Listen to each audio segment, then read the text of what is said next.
프랑스의 철학자이자 작가 사르트르가 쓴 닫힌방이라는 시곡에 나오는 말이죠. 줄거리는 이렇습니다. 세 명이 지옥에 가게 되죠. 곧 창문도 없고 방에 갇혀만 있는 형벌을 받게 됩니다.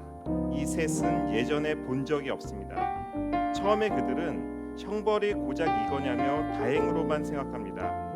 그러나 그들은 곧이어 형벌의 진짜 의미를 알게 됩니다. 시간이 갈수록 그들은 서로 어긋나기만 하는 관계와 자신의 간절한 욕망을 상대방은 절대 충족시키지 못한다는 사실이 고통스러웠던 거죠.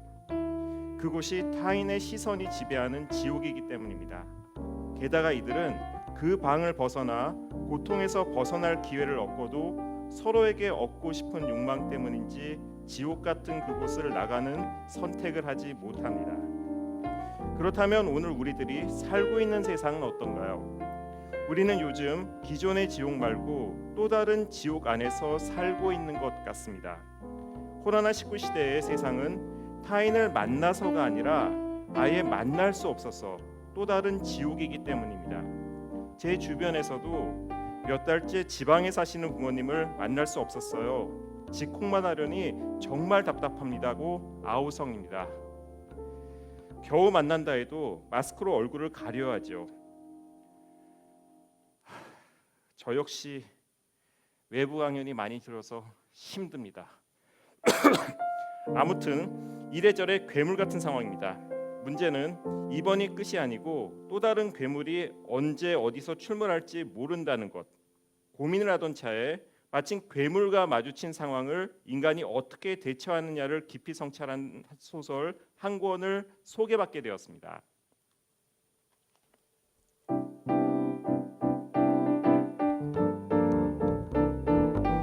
안녕하세요. 문화체육관광부와 한국출판문화산업진흥원이 주관하는 특별한 인문 프로그램 인문의 눈으로 우리 시대 숨겨진 명작 발굴하기라는 슬로건을 내걸고 진행하는 목요 인문 고전극장 첫 번째 시간입니다. 지금까지는 잘 안 알려졌지만 언젠가 고전이 될 충분한 가치가 있는 숨은 문학 작품을 발굴, 여기에 공연과 인문 특강을 싣고 독자들을 찾아 떠나는 여행입니다. 그동안 고전 읽기에 부담을 느끼고 어렵게만 느껴지셨다면 이번에 새롭게 고전과 소울메이트가 될 수 있는 기회. 저는 오늘 떠나는 인문 여행 가이드를 맡은 철학자 안광복입니다. 반갑습니다.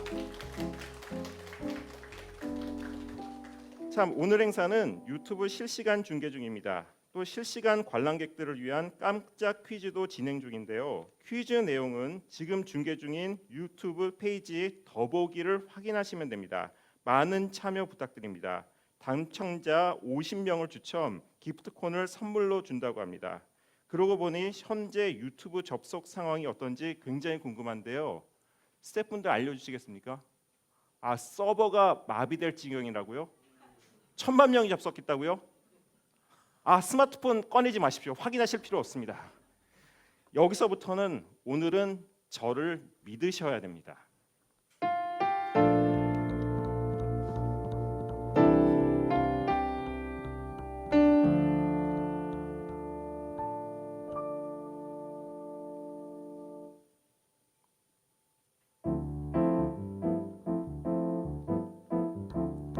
오늘 첫 번째 목요 인문 고전극장에서 소개할 숨은 고전은 미국 출신의 SF 작가 존 캠벨 주니어가 1938년에 발표한 중편 소설 거기 누구냐, 영어로는 Who Goes There입니다. 우선 작품을 쓴 작가 존 캠벨 주니어를 소개하겠습니다. 1910년 미국 뉴저지주에서 태어나 1971년에 사망했고요. 작가보다는 어스타운딩 사이언스 픽션이라는 과학 잡지 편집자로도 유명한데요. 이 잡지에서 그는 아이작 아시모프 같은 과학 소설의 대가가 된, 하지만 당시엔 무명이었던 작가들을 널리 발굴했습니다. 미국에서 나온 과학 소설 백과사전에는 그를 다른 누구보다 현재 SF 장르를 정착시키는데 도움을 줬던 인물이라고 표현하기도 했습니다. SF 장르에 끼친 그의 헌신과 영향력을 기념하기 위해 미국 캔사스 대학에서는 존 캠벨 기념상이라는 상을 매년 시상한다는데요. 상의 취지가 참 재밌습니다. 존 캠벨처럼 비록 많이 팔리지는 않았지만 뛰어난 작품성을 가진 숨은 걸작을 찾아 격려하겠다는 취지. 어째 오늘 콘서트의 취지와도 뭔가 좀 맞는 것 같죠? 그는 10대 때부터 소설을 썼다고 합니다. 오늘의 작품 거기 누구냐는 돈 A 스튜어트라는 필명으로 발표했습니다. 공상과학 관련 라디오 프로그램 진행도 오래 했다고 합니다. 평소 엄청난 애연가였어서요. 주변에서 입에 담배가 늘 붙어 있다고 표현할 정도였다고 하죠. 편집자로서는 작가들을 적극적으로 설득하고 밀어붙이는 스타일이었다고 합니다. 과학적으로 말이 되는 소설을 쓰라고 강력하게 요구하기도 했고요. 아이작 아시노프는 이렇게 말했습니다. 말이 많고 독단적이며 재빠르고 위압적이에요. 그와 대화를 하는 것은 독백을 듣는 것 같아요. 꼰대죠. 거침없이 보이는 사람이죠. 사회적 견해도 파격적이었습니다. 다만 너무 오른쪽이었습니다. 노예 해방을 위한 남북 전쟁은 하지 않는 편이 더 좋았을 겁니다. 남북 전쟁 당시는 아프리카 흑인보다 미국 남부 노예 생활 수준이 더 높았으니까요. 등의 말도 안 되는 글을 발표해 상당한 논란이 일어나기도 했다고 합니다. 짧게 소개했지만 상당히 흥미로운 면모를 가진 작가죠. 그렇다면 그가 쓴 거기 누구냐는 도대체 어떤 작품일까요? 누군가 제가 귀뜸해준 작품 줄거리 일부를 간단히 소개해드리겠습니다.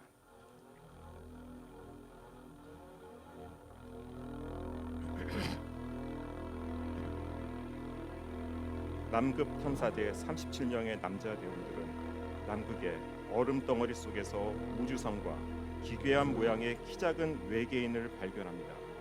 이 외계인은 얼어붙어 있는 상태입니다. 그냥 없애느냐 우기냐를 두고 고민한 끝에 여러 가지 실험과 조사를 위해 외국인을 해동하기로 한 대원들은 상상할 수 없는 위기에 처하게 됩니다. 외계인은 남극 탐사대원 몰래 기지 안의 썰매개들과 소를 비롯한 다른 가축들을 복제해 나갑니다. 단순히 복제물의 겉모습만 따라가지 않죠. 그 복제물에 마음, 생각, 버릇까지도 베껴봅니다. 이제 기지 안의 대원들은 누가 외계인이고 누가 인간인지 구별할 수 없게 되었고요. 이 괴물은 텔레파시를 이용해서 대원들을 조종하는 것만 같습니다. 괴물 때문에 생긴 가장 큰 비극은 서로가 서로를 믿을 수 없다는 것. 불신 지옥에 빠진 남극 탐사 대원들은 어떻게 이곳을 벗어날까요?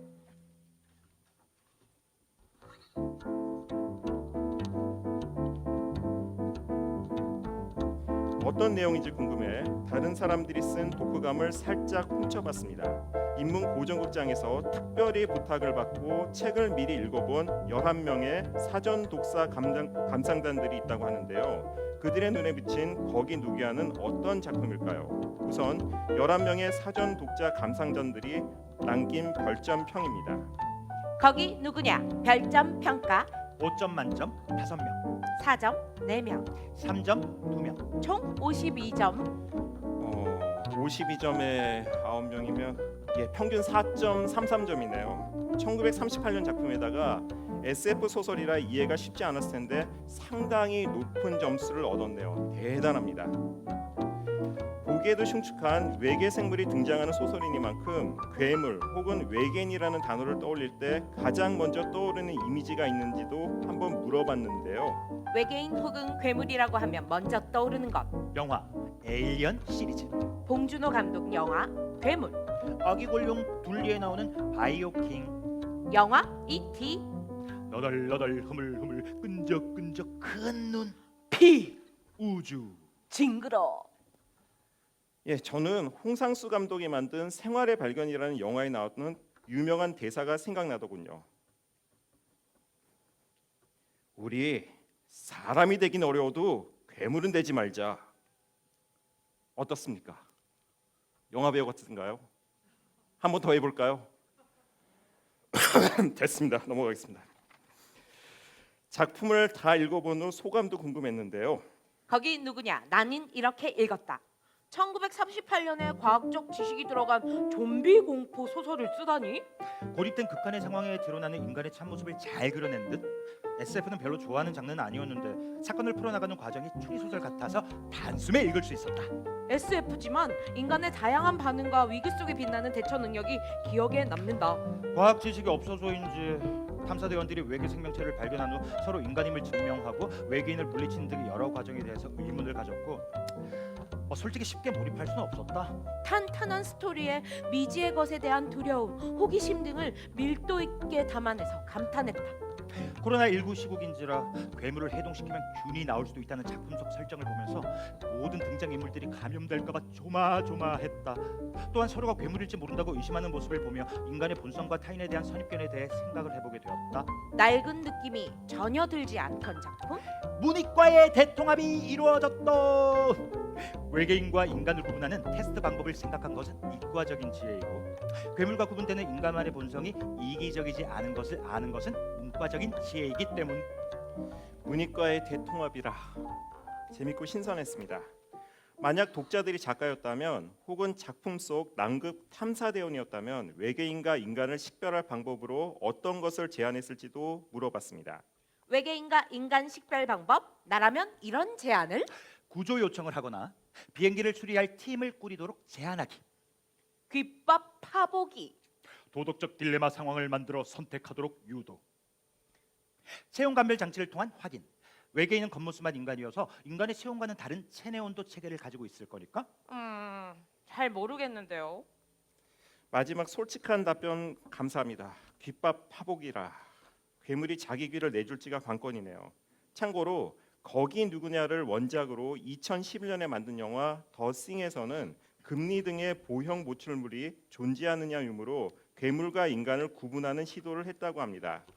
미리 읽어본 독자들이 꼽는 가장 기억에 남는 장면 혹은 대사는 어떤 걸까요? 거기 누구냐? 나만의 명장면, 명대사. 자신의 생각하는 괴물의 특성에 대해 맥크리디가 한 설명. 그 피는 원래 몸체에 복종하지 않을 거야. 꿈은 이기적인 생존 욕망에 매달리겠지. 우리 인간도 어지간히 이기적이긴 하지만 너희들처럼 오래알은 아니니까. 우리는 끝까지 싸울 거야. 자신을 괴물로 생각하는 동료들을 보며 코넌트가 한 말. 제발 그만 좀 노려봐. 너희들 지금 뭘 하는 거야? 제길. 피 검사를 통해 괴물로 바뀐 동료 더튼을 난도질해 죽인 후 맥크리디가 한 말. 괴물의 눈 속에 깃든 흉폭함은 우리의 상상을 뛰어넘는다는 말을 한 적이 있는 것 같은데 인간의 사나움을 과소평가했군. 거기 누구나의 초반부 얼어붙은 우주선에서 발견한 외계 생명체를 어떻게 처리할 것인가를 두고 탐사대원들, 특히 블레어와 노리스 두 사람은 입장이 팽팽합니다. 괴물 처리 방안. 나라면 이 사람의 주장에 한 표를. 균이 나와도 인간의 면역 체계를 뚫을 수 없을 테니 일단 괴물을 녹여보자고 말하는 블레어 2명. 병균이 흘러나오면 치명적인 해를 끼칠 테니까 녹이지 말고 완전히 없애자는 노리스 8명. 나 진짜 아니 이 코로나만 아니었으면 나 블레어 편이었을 텐데 노리스의 한 표, 한 명. 아무래도 그렇죠. 코로나19만 아니었다면 거기 누구냐를 읽고 십자 내외로 짧고 인상적인 문장으로 소개도 해주셨는데요. 거기 누구냐? 촌철살인 홍보 카피 추천. 옛날 SF라고 얕보지 말기. 네가 아는 나는 진짜 날까? 우리가 식민지 시절을 보낼 때 그들은 남극에서 외계 생물을 만나는 것을 상상했다. 상상을 초월한 외계 생명체. 거긴 너는 인간이냐 복제된 인간이냐. 잠자는 사자 앞에는 깨울까 말까 고민하지 말고 그냥 지나가. 미리 읽어본 분들의 언어적 센스와 재능에 놀랐습니다. 작품 속 남극기지 대원들은 괴물이 인간으로 복제한다는 사실을 알게 된 후 모두들 자신은 외계인이 아니며 복제되지도 않았다고 주장합니다. 특히 요리사 키너는 공포에 질린 모습은 물론이고 너무도 간절히 통성기도를 하고 찬송가를 불러 괴물이라고 의심을 하기도 힘들었는데요. 결국은 본색을 드러냅니다. 그렇다면 우리들이 괴물로 의심받는 상황이 왔을 때 어떤 식으로 나임을 증명할 수 있을까요? 나는 정말 괴물이 아니야. 나만의 특별한 증명 방법. 계속 부인하다가 안 되면 다른 사람을 의심하는 방식으로 방향 전환. 실현, 인생, 책, 음악 등 나만의 과거사 상세하게 언급. TMI, TMI. 나와 불편했거나 사이가 안 좋은 사람에게 화해 요청. 나 왠지 괴물인지 몰라. 나라면 증명하기 전 나라는 존재를 의심했을 수도. 아 몰라. 아 나 진짜 모르겠다. 계속 부인하다가 다른 사람을 의심하는 식으로 방향을 전환하기. 왠지 현실에서 많이 본 장면 같지 않나요? 메시지를 공격하기 힘들면 메신저를 공격하라는 이야기도 떠오르고요. 거긴 누구냐는 눈앞에 보이는 사람이 외계인인지 인간인지 식별하기 힘든 상황을 보여줍니다. 사실 이 작품에서만 그런 게 아니죠. 우리 역시 가깝다고 생각한 사람에게 평소 너무 낯설고 다른 모습을 느낄 때가 있죠. 그래서 물어봤습니다. 아니 이 사람 내가 알던 그 사람이 아니네? 본인이 뒤에서 험담을 늘어놓던 사람과 앞에서는 친한 척? 정치색이 다르다고, 자기한테 이익이 안 된다고 수단과 반복을 안 가리고 헐뜯던 내 이웃. 친절하고 위로와 공감을 나누던 사이인데 겉으로는 가난한 척하지만 알고 보니 아파트 시세 차익을 통해 꽁으로 불을 채우던 친구. 평소 친했던 진짜 동료. 알고 보니까 내 진급에 대해서 상사한테 항의했다며? 그래서 예부터 어른들이 10길 물속은 알아도 한 길 사람 속은 잘 모른다고 한 모양입니다. 어떤 분은 이런 이야기를 하더라고요. 인간관계는 한 장의 얇은 습자지와 같다. 그런데 타인만 그럴까요? 우리 스스로는 타인에게 괴물처럼 느껴졌을 상황은 없었을까요? 솔직히 나 이럴 땐 괴물이 된 기분이. 타인을 미워하는 마음이 커지며 어떻게든 해코지를 하고 싶다는 생각이 마구 들 때, 내 욕구를 누르고 친절한 엄마로서 행동을 할 때 나는 야 착한 괴물. 아이가 말을 안 들을 때 가끔 격노하는 내 모습. 모임에 나갔는데 공통된 이야기거리가 없을 때 마치 투명 인간이라도 된 느낌을 받아. 부동산 등의 문제에서 다른 사람을 비교해 본 후 부러우면서도 쿨한 척하는 내 모습. 그다지 없는 듯? 마지막 분 대단합니다. 저 역시 하늘을 우러러 단 한 번도 그런 적이 없다고 단호히 말씀드릴 수. 왜 그런 눈으로 절 보시죠? 감이 오시죠? 하지만 아직 목마른 분들을 위해 준비한 특별한 코너입니다. 전문 배우들과 멋진 라이브 연주가 함께하는 거기 누구냐 낭독 공연입니다. 큰 박수로 맞이해 주십시오.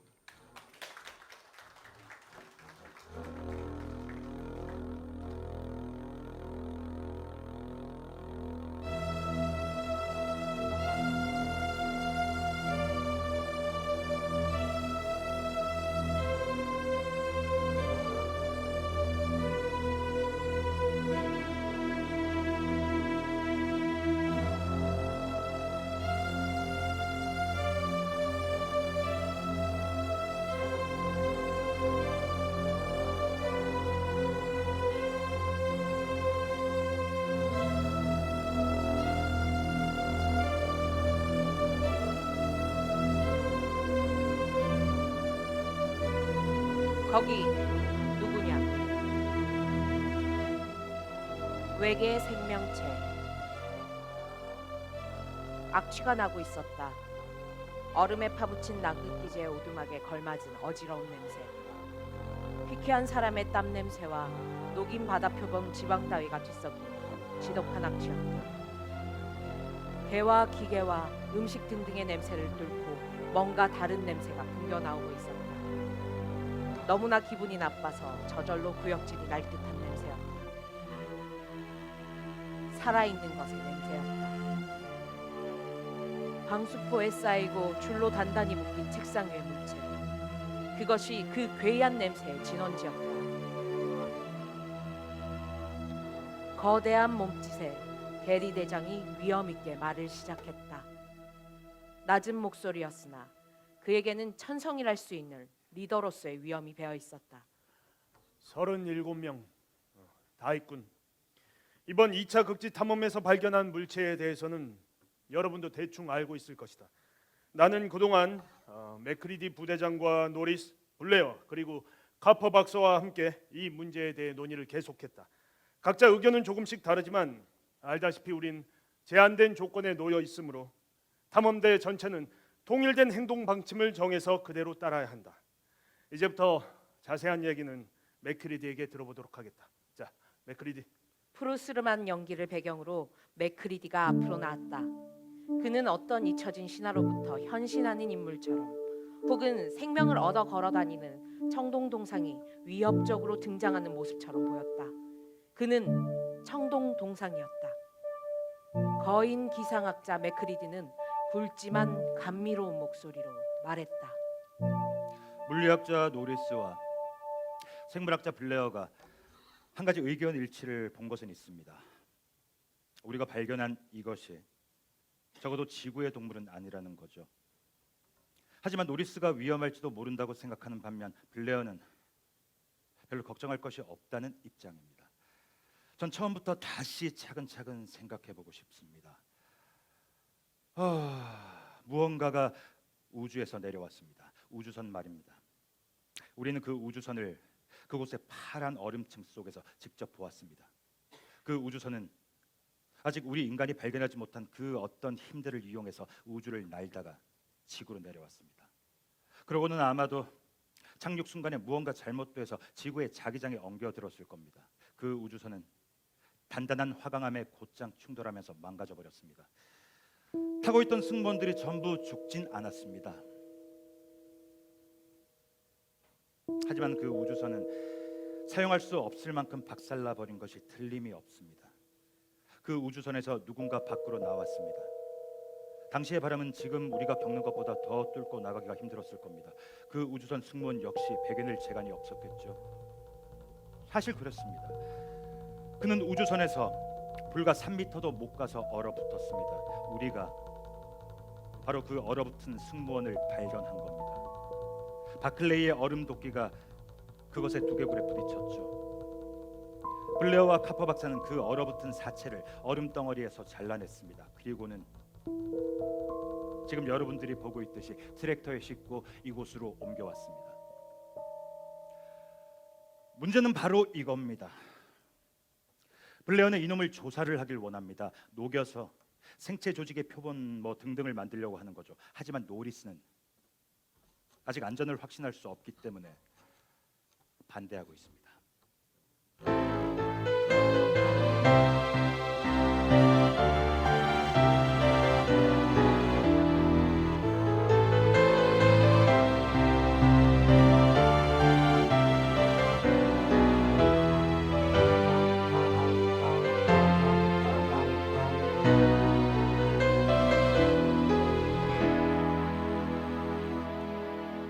블레어, 노리스, 논쟁.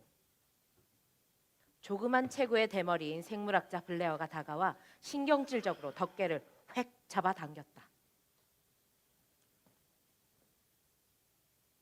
이보라고 노리스, 그 세균들은 인간을 겪어본 적이 없고 따라서 인간의 면역 체계를 뚫고 들어올 수 없어. 우리의 생명 작용도 어쩌면 그때 155cm의 단신에 튼튼하고 강인한 체격의 강철 같은 몸의 물리학자 노리스가 급하게 비난을 퍼부었다. 어쩌면이라고? 이봐, 그 사람들은 나도 알아, 노리스. 하지만 이놈은 지구상의 것이 아니야. 감염을 걱정하기엔 우리들의 생명 작용과 너무 먼 것 같기도 해. 나는 위험은 없다고 말하고 싶네. 빌어먹을. 그래, 이놈은 죽었을 거야. 아니면 주여, 어쩌면 그렇지 않을지도 모르지. 아무튼 난 이놈이 싫다고. 블레어, 네가 귀여워하는 이 괴물을 이 사람들에게 좀 보여줘 봐봐. 그 더러운 걸 보고도 이 안에서 그걸 녹여도 좋은지 각자 결정하게 하자고. 풀어줘서 보여줘봐. 그 자식을 풀어서 기분 나쁘게 번들거리는 빨간 눈 3개를 보라고 해봐. 그리고 스멀스멀 기어다니는 구더기 같은 파란 머리카락도 얌병알. 놈은 지금 얼음 속에서 기어다니고 있는 거라고. 지구상의 어떤 생물도 이놈이 2000만 년 전에 얼어붙으면서 얼굴에 떠올렸던 분노를 짐작할 수는 없어. 완전히 미친놈처럼 화가 났어. 타느듯이 동렬이 화가 났단 말이야. 난 그 시뻘건 3개의 눈을 본 뒤로 계속 꿈을 꿨어. 그놈이 녹아서 생명을 얻는 꿈. 그건 죽지 않았어. 2000만 년 내내 그저 생명의 속도를 늦추고 기다렸을 뿐이야. 같은 괴물이 오늘 밤 이 코스모스 하우스에서 물을 뚝뚝 떨어뜨리며 녹는 동안 자네들 역시 다 꿈을 꿔야 될 거야. 이봐, 노리스, 또 그 꿈 이야기야? 난 계획대로 할 생각이니 그렇게 알아. 그래, 나도 악몽을 좀 꾸긴 했어. 그래, 그 뭐 전염병 꿈을 꿨어. 너무 위험한 일이었어. 말할 것도 없었어. 근데 꿈에서만 말이야. 젠장. 네가 정이 녹여야겠다면 그놈을 저 포르말린 통 안에다가 넣고 녹여. 연병아, 내가 그것까진 참아줄 테니까. 그 제안을 받아들일 수 없어. 난 절대로 타협할 수 없다고. 아니, 이런 샘플을 또다시 얻을 기회란 없어. 우리에겐 선택의 여지가 없네. 이게 최선의 방법이야. 천천히, 아주 조심스럽게, 그 포르말린에 넣지 않고 그렇게 녹여야 돼. 젠장. 대원들 앞에서 게리 대장은 블레어의 말에 동의하며 힘을 실어주었다. 블레어는 곧 방수포에 쌓인 물체를 가져와 열심히 밧줄을 풀었다. 방수포를 벗기자 괴물의 모습이 드러났다. 괴물은 얼굴을 위로 한 채 미끄럽고 반반한 탁자 위에 누워 있었다. 얼음 도끼에 부서진 두개골 반쪽도 그래도 드러나 보였다. 부러진 도끼날이 아직도 그곳에 박혀 있었다. 당장이라도 벌레처럼 꿈틀거릴 듯 한 머리카락 사이로 세 개의 눈동자가, 증오로 가득 찬 붉은색 눈동자 세 개가 활활 타오른 채로 얼어붙어 있었다. 모인 사람들 중 절반 정도가 문 쪽을 향해 뛰어나갔다. 나머지 사람들도 탁자로부터 물러선 채 비틀거렸다. 블레어가 장도리를 가지고 왔다. 잠시 뒤 2000만 년 동안 괴물을 덮고 싸고 있던 얼음은 장도리의 세발톱 아래 부석거리며 벗겨지기 시작했다.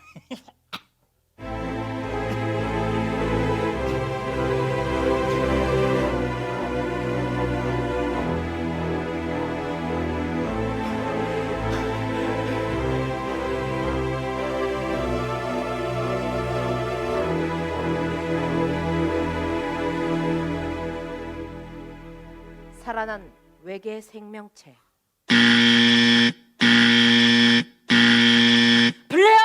블레어, 이 빌어먹을 장꾸러기야, 빨리 일어나!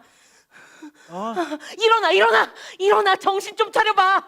자네의 빌어먹을 짐승이 탈출했단 말이야. 아니, 뭐 탈출을 했다니 뭐라고? 그 빌어먹을 괴물이 도망쳤다고.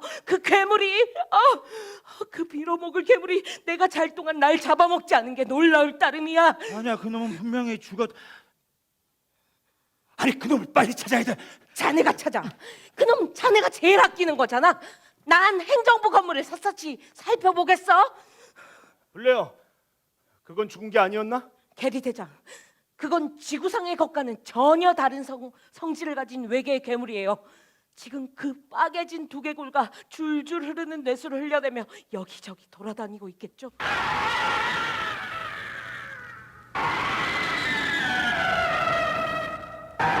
그놈이 저기 있는 것 같아.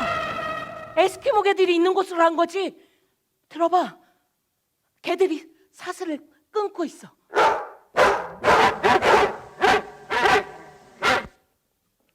코넌트는 개들이 있는 쪽으로 달려갔다. 그의 뒤에 맥크리디가 바싹 붙었고 다시 그 뒤엔 바클레이가, 그리고 게리 대장이 뒤따랐다.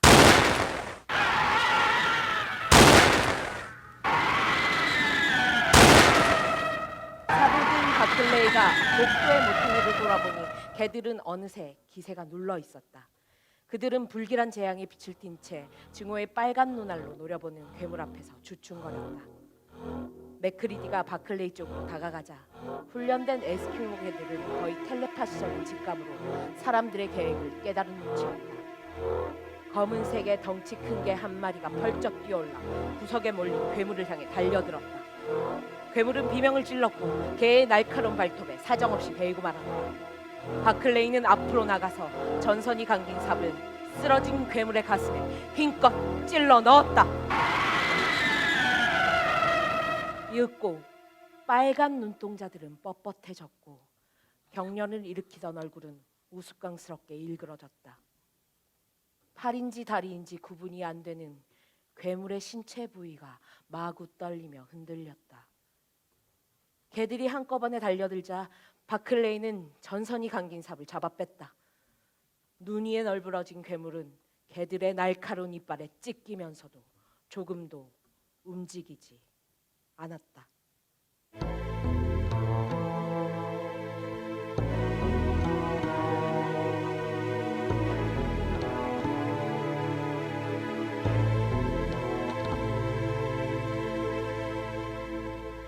복제.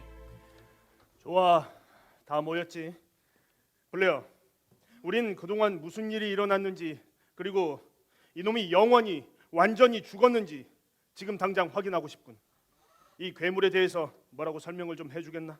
뭘 알아냈지? 지금 이 책상 위에 있는 게 그 결과예요. 이놈은 개들을 발견했죠. 그러고는 개들 중에서 카녹에게 접근했죠. 당시 상황을 정확히 알 수는 없지만 아무튼 괴물이 복제를 끝마치기 전에 개들이 공격했던 거예요. 그때 괴물은 반은 카녹이었고 나머지 절반은 젤리같이 녹아있는 원형질 덩어리였어요. 젤리 같은 원형질이라니. 모든 생물은 일종의 젤리 형태로 이루어져 있죠.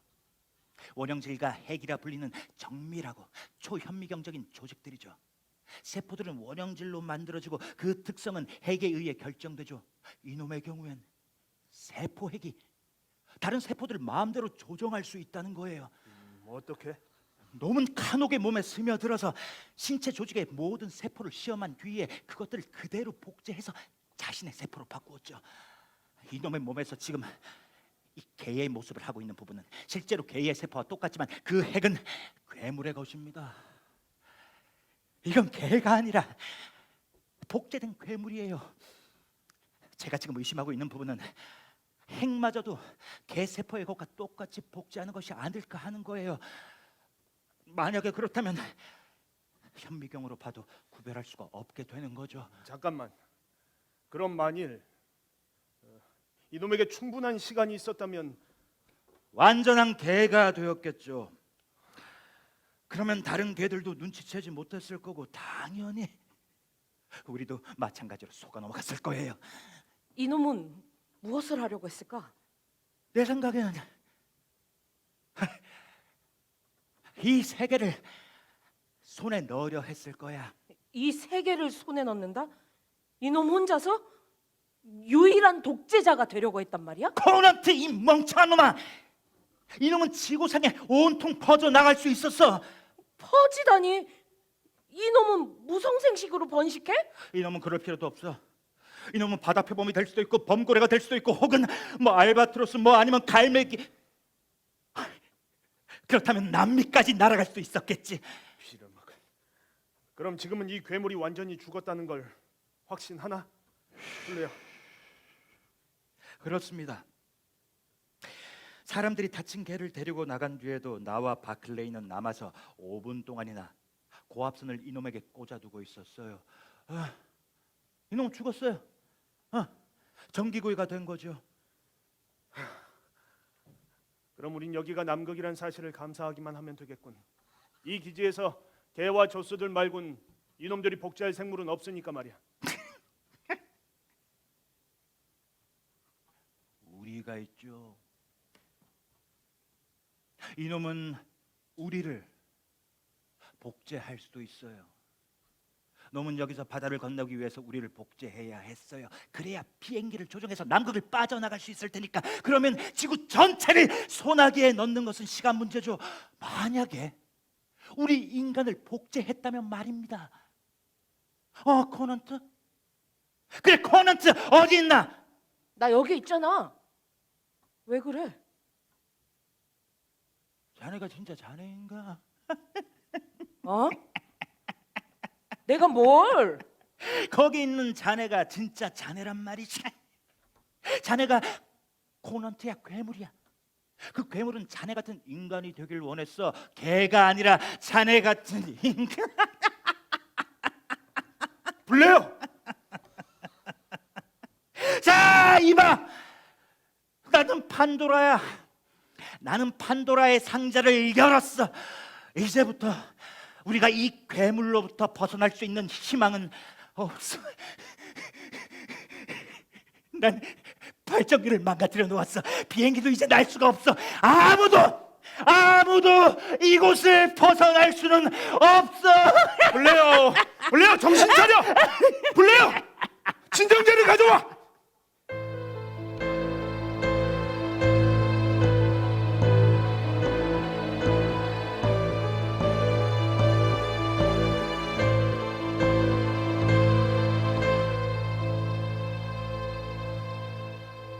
의심의 시선. 맙소사, 너희들 입 닥치지 못해? 뭐야? 너희들이 예레미야로 된다는 거야? 뭐야? 지금 뭐 하는 거야?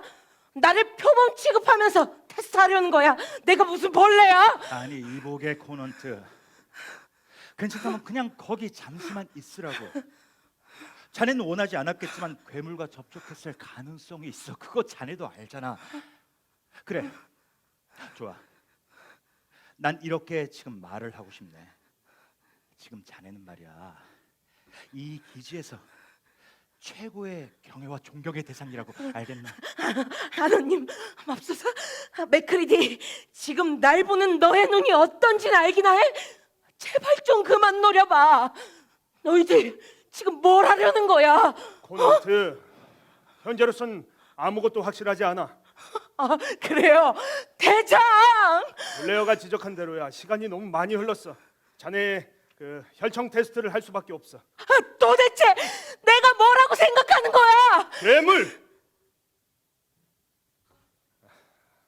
미안하지만 토넌트, 이제 닥치고 내 말 좀 듣게. 우리가 자네에 대해서 일말의 의심도 품지 않게 될 때까지 자네는 한 곳에 격리되어 있어야 하네. 만에 하나 자네가 인간이 아니라면 블레어보다 더 훨씬 위험한 존재지.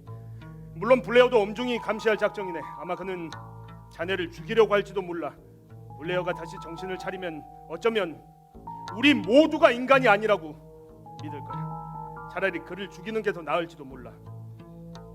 물론 그럴 수야 없네.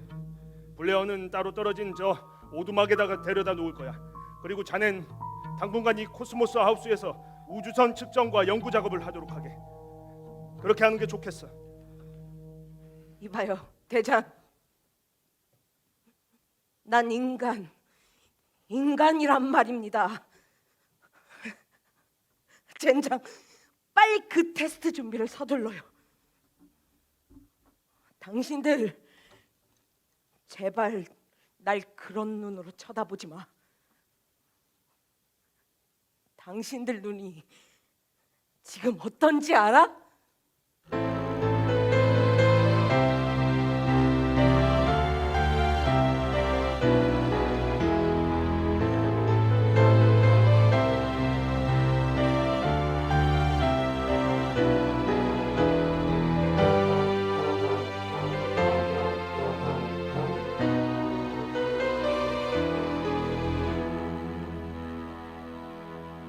인간 테스트. 하느님,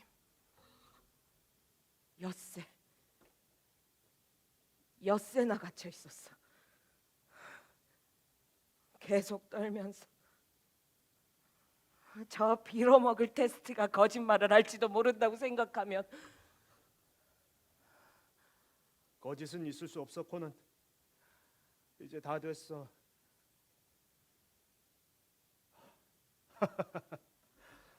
자넨 인간이야. 그리고 그 괴물은 죽었어. 난 무서웠다고. 난 무서웠어. 게리, 이리 와봐. 무슨 일이야? 게리, 괴물의 피를 섞은 혈청에서도 침전물이 생겼어. 그렇다면 이 개는 괴물에 대해서도 면역성이 생겼다는 증거야. 그러니까 테스트를 위해서 개에게 주사된 자네와 카퍼 박사의 혈액 중 하나는, 둘 중에 하나는 괴물이란 말이야.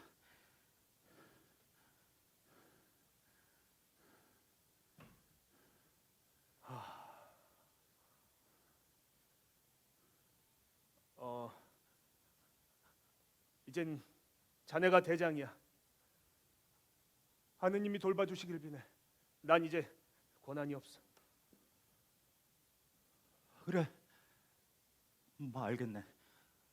뭐 지금 나도 내가 인간이란 걸 증명할 수는 없지만 놈은 살아있는 생명체를 원해. 인간으로 남아있는 지금 우리는 그냥 예비물일 뿐이야. 테스트를 해야겠어. 혈청이 더 필요해. 암소가 4마리, 황소가 1마리, 그리고 거의 70마리의 개들이 있지. 이 물질은 오직 인간과 괴물의 피해만 반응을 보일 거야. 맥크리디, 미안하지만 이제 개는 없어. 소도 없고. 뭐? 그럼 뭐 가장 좋은 테스트가 있긴 하지. 심장을 관통당해도 놈은 죽지 않아. 놈은 괴물이니까. 이반 맥, 그 테스트를 사람들에게 하긴 좀 곤란하지 않겠나?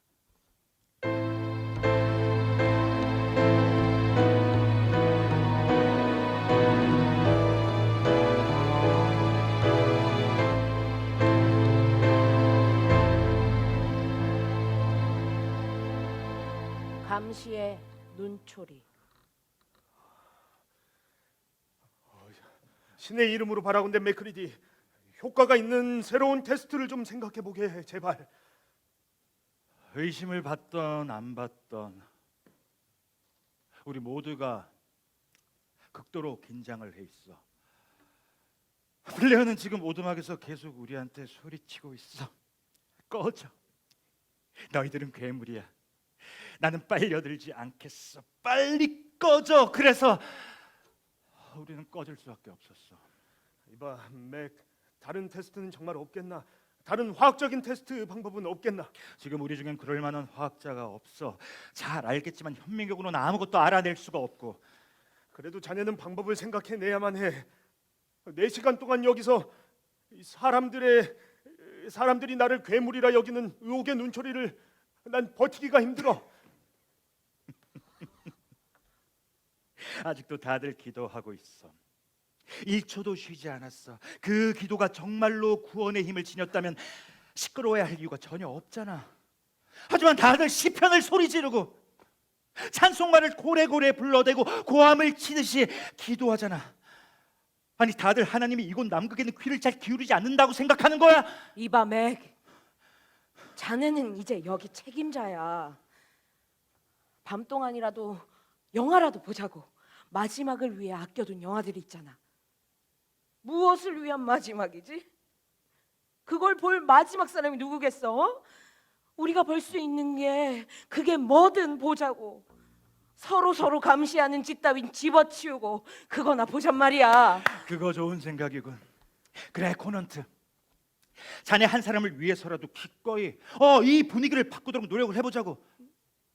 만화 영화를 틀지. 있는 거 몽땅. 아니 오래된 영화를 봐도 괜찮겠지? 만화 영화라고? 이거 참 신나는군. 어쩌다가 서로가 서로를 감시하고 의심하는 이 지경까지 됐지.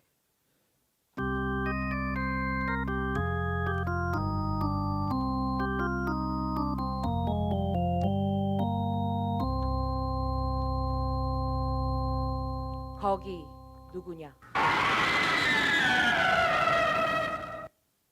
키너 또는 키너였던 괴물이 맥크리디가 들고 있는 큰 칼에 두 조각한 채 바닥에 누워 있었다. 키너의 팔은 기괴한 모습의 비늘로 덮인 채 뒤틀려 있었다. 손가락은 짧아지고 손톱은 강철같이 단단해 보였으며 명도날처럼 예리했다. 우리가 왔을 때 키너는 시체였지만 살아 있었어. 모두에게 맹세코 이건 정말이야. 살아있는 시체였다고. 하지만 놈은 우리가 고압선으로 찌르려고 하자 변하기 시작했어. 이놈은 사람과 똑같이 연기를 했어. 몇 시간이나 여기 틀어박혀서 기도를 하고 있었다니. 갈라진 목소리로 찬송가를 목청껏 노래했다고. 놈이 알지도 못하는 교회에 대한 찬송가 말이야. 끝없이 소리를 지르 우리를 미치게 만들면서 또 노래하고 또. 그만하게. 노리스, 테스트를 해야겠어. 테스트. 그래, 다들 긴장을 늦추지 말고 행정동으로 돌아들어가 서로를 잘 감시하라고. 바클레이, 고압 감정기를 가지고 와. 그리고 더튼, 자네가 바클레이를 감시해. 같이 다니라고. 각자 옆 사람을 주위에서 지켜보도록 해. 빌어먹을. 내가 이제 감을 잡았어. 알겠나? 각오하라고 이 괴물놈들. 맥, 감을 잡았다니 뭐야? 정확히는 나도 몰라. 하지만 분명히 효과가 있을 거야. 놈들의 기본적인 성질에 관련된 거야. 저 키너를 보면서 확신을 가질 수 있었어. 괴물은 이기적이야. 놈들은 틀림없이 이기적이야. 우리 모두가 지금 서로를 옆 사람을 노려보지. 알겠어, 이기적이란 말을. 괴물은 모든 부분들이 그 자체로 하나의 전체인 거야. 자기 한 조각으로 충분하다고. 스스로가 한 개체인 거야. 우리도 어지간히 이기적이긴 하지만 놈들처럼 모래알은 아니지. 잘 들어, 숨어있는 괴물들아. 우리에겐 니놈들이 복제할 수 없는 진짜로 타고난 본능이 있어. 절대 끌 수 없는 불이지. 우리는 싸우고 또 싸우고 싸울 거야. 끝까지 싸울 거야. 너희는 절대로 우리를 복제를 할 수가 없어. 우리는 인간이야. 우리는 진짜고. 너희들은 가짜야. 너희들은 모든 세포의 핵까지 다 가짜야. 그래, 이제 막판이다. 니놈들도 알고 있겠지. 너희는 내 두뇌의 생각을 지금 읽고 있을지는 모르지만 꼼짝도 안 하고 있어. 왜? 혼자서만 살아야 하니까. 니놈들은 원래 피를 안 흘린지 모르겠지만 우리 흉내를 내려면 피를 흘릴 수밖에 없을 거야. 하지만 그때는 니놈의 몸도 갈라지는 거야. 피는 몸에서 떨어지면서 독립된 개체가 되니까 당연히 또 하나의 개체가 생기는 거니까. 그래서 그 떨어진 놈은 그때부터 이기적인 생존 욕망에 매달리겠지. 살아있으니까. 그래서 그 피는 저 달아오른 철사를 대면 도망치려고 버둥댈 거야. 이봐 더튼, 자네가 점검한 그 발전기 옆에서 지키고 서 있겠나? 아무도 건드리지 못하게 말이야. 자, 벤, 자네가 처음으로 해보지. 벤 월이 창백한 표정으로 앞으로 나섰다. 맥크리디는 섬세한 솜씨로 벤 월의 엄지손가락 뿌리 부분에 메스를 대고 그었다. 그리고 1.3cm 가량의 맑은 피가 시험관에 고일 때까지 묵묵히 참고 기다렸다. 맥크리디는 시험관을 선반에 꽂고 알콜 램프 불꽃에 백급 전선을 충분히 달군 뒤 시험관에 넣었다. 쉿 소리와 함께 한 줄기 김이 올랐다. 그뿐이었다.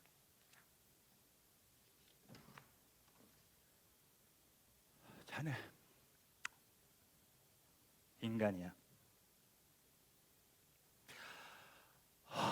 아니, 아직 내 이론은 완전히 증명된 게 아니야. 하지만 나는 희망을 갖고 있어.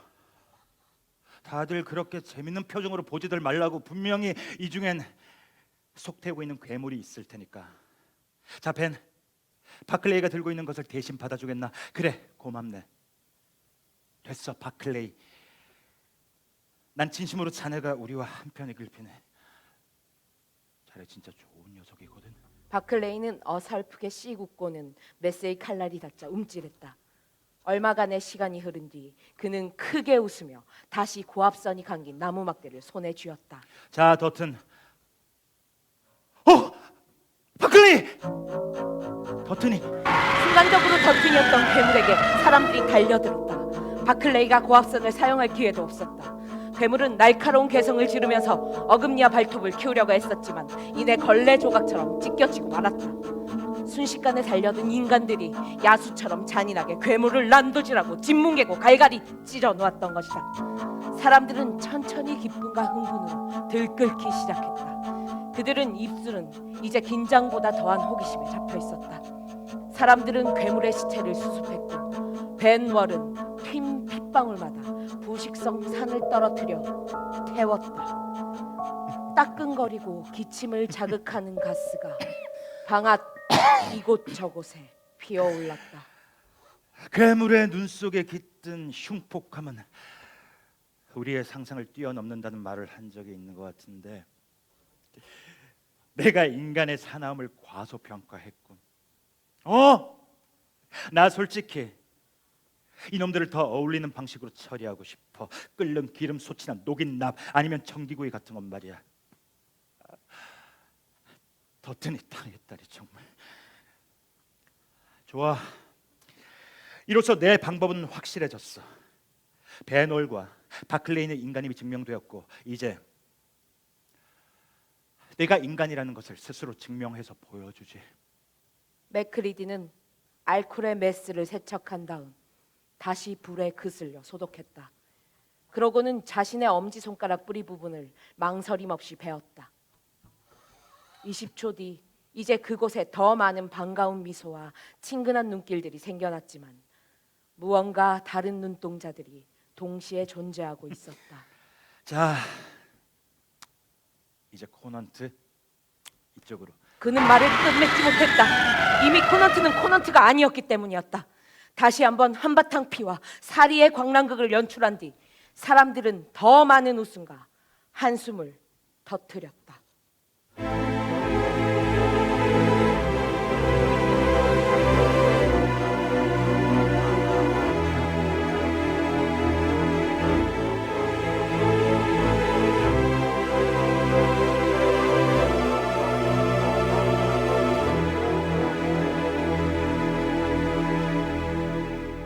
마지막 외계 생명체. 살아남은 사람들 중 바클레이와 노리스, 맥크리디는 블레어가 격리되어 있는 오두막 앞에 섰다. 블레어? 블레어! 조용히 해, 노리스.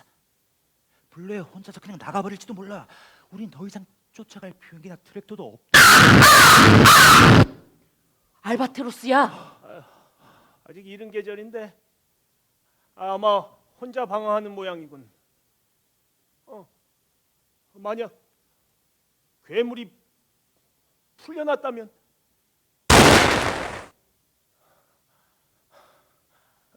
다시는 이쪽으로 오지 않을 거야. 블레어. 아니 지금 저 괴물이 만들고 있는 게 뭐야? 하나님 굽어 살피소서. 제발. 지금 저건 블레어가 아니야. 놈이 지금 무릎을 꿇고 뭔가 열심히 하고 있어. 저거는 배낭 같은데 언제를 모르겠어. 아니 지금 저게 공중에 떠 있어. 맥클리디, 한 번에 달려들자. 아니야, 노리스. 자네는 총을 들고 뒤로 돌아가. 놈은 무기를 가지고 있을지도 몰라. 맥클리디와 내가 문을 부술게. 괴물이다! 비켜!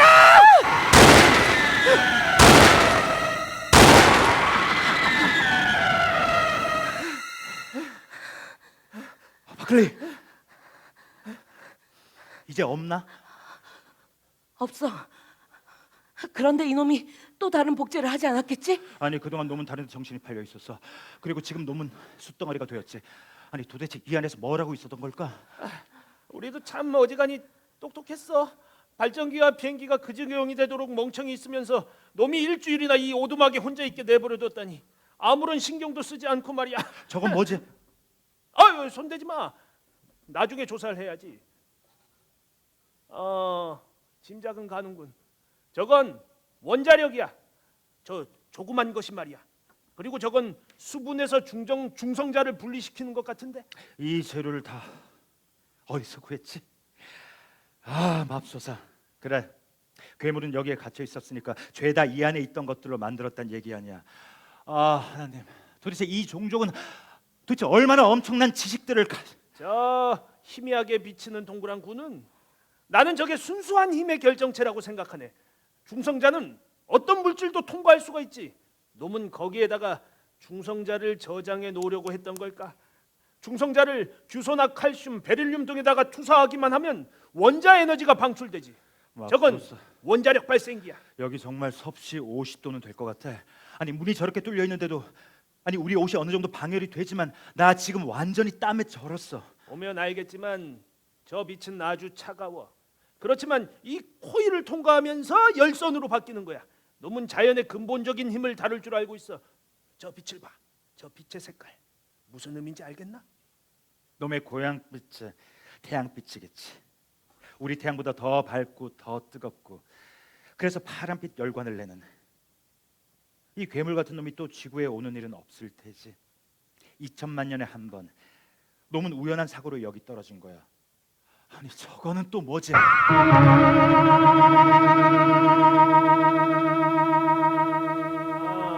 반중력이군. 반중력? 그래, 반중력.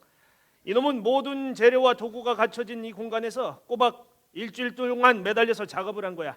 저 반중력 장치를 타고 껑충 날아올라 저기 아메리카까지 갔을 테지. 거의 무한한 원자력의 에너지 힘으로 말이야.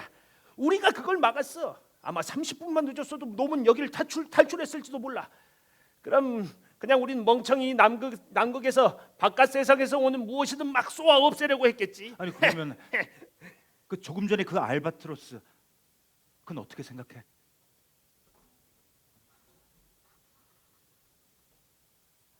아유, 그놈은 아니었을 거야. 불레였던 괴물은 분명히 여기서 이 장치에 몰두해 있었으니까. 아유, 정말 이제 정말 끝이야. 그래, 신의 자비가 분명히 이곳에도 미쳤겠지. 우린 30분 차이로 이 세상을 구한 거라고.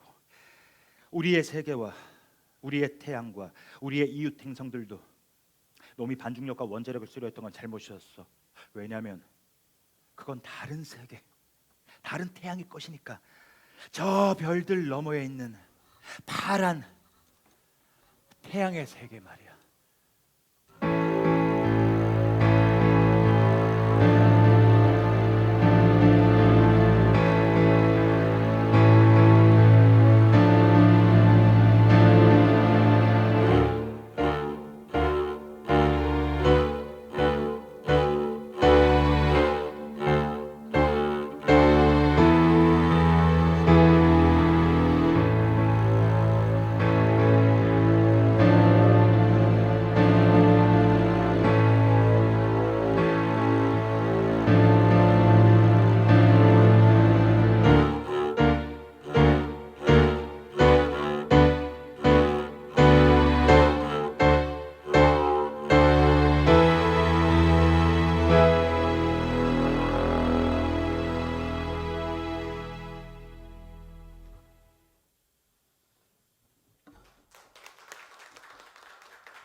어떻게 재밌게 보셨나요? 책으로 볼 때하고 영화로 볼 때하고 느낌이 어떠세요? 똑같은 텍스트인데도 사람의 감성이 흘러가고 표정이 실리면 내용이 훨씬 확연하게 다가옵니다. 이게 낭독극의 매력인데요.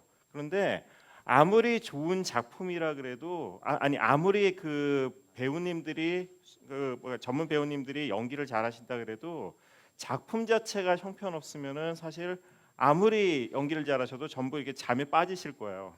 근데 지금 아주 눈이 총총하시는 걸 봐서는 굉장히 이게 아주 몰입도 높은 그 좋은 작품인 것 같습니다. 저는 철학을 전공하는데요.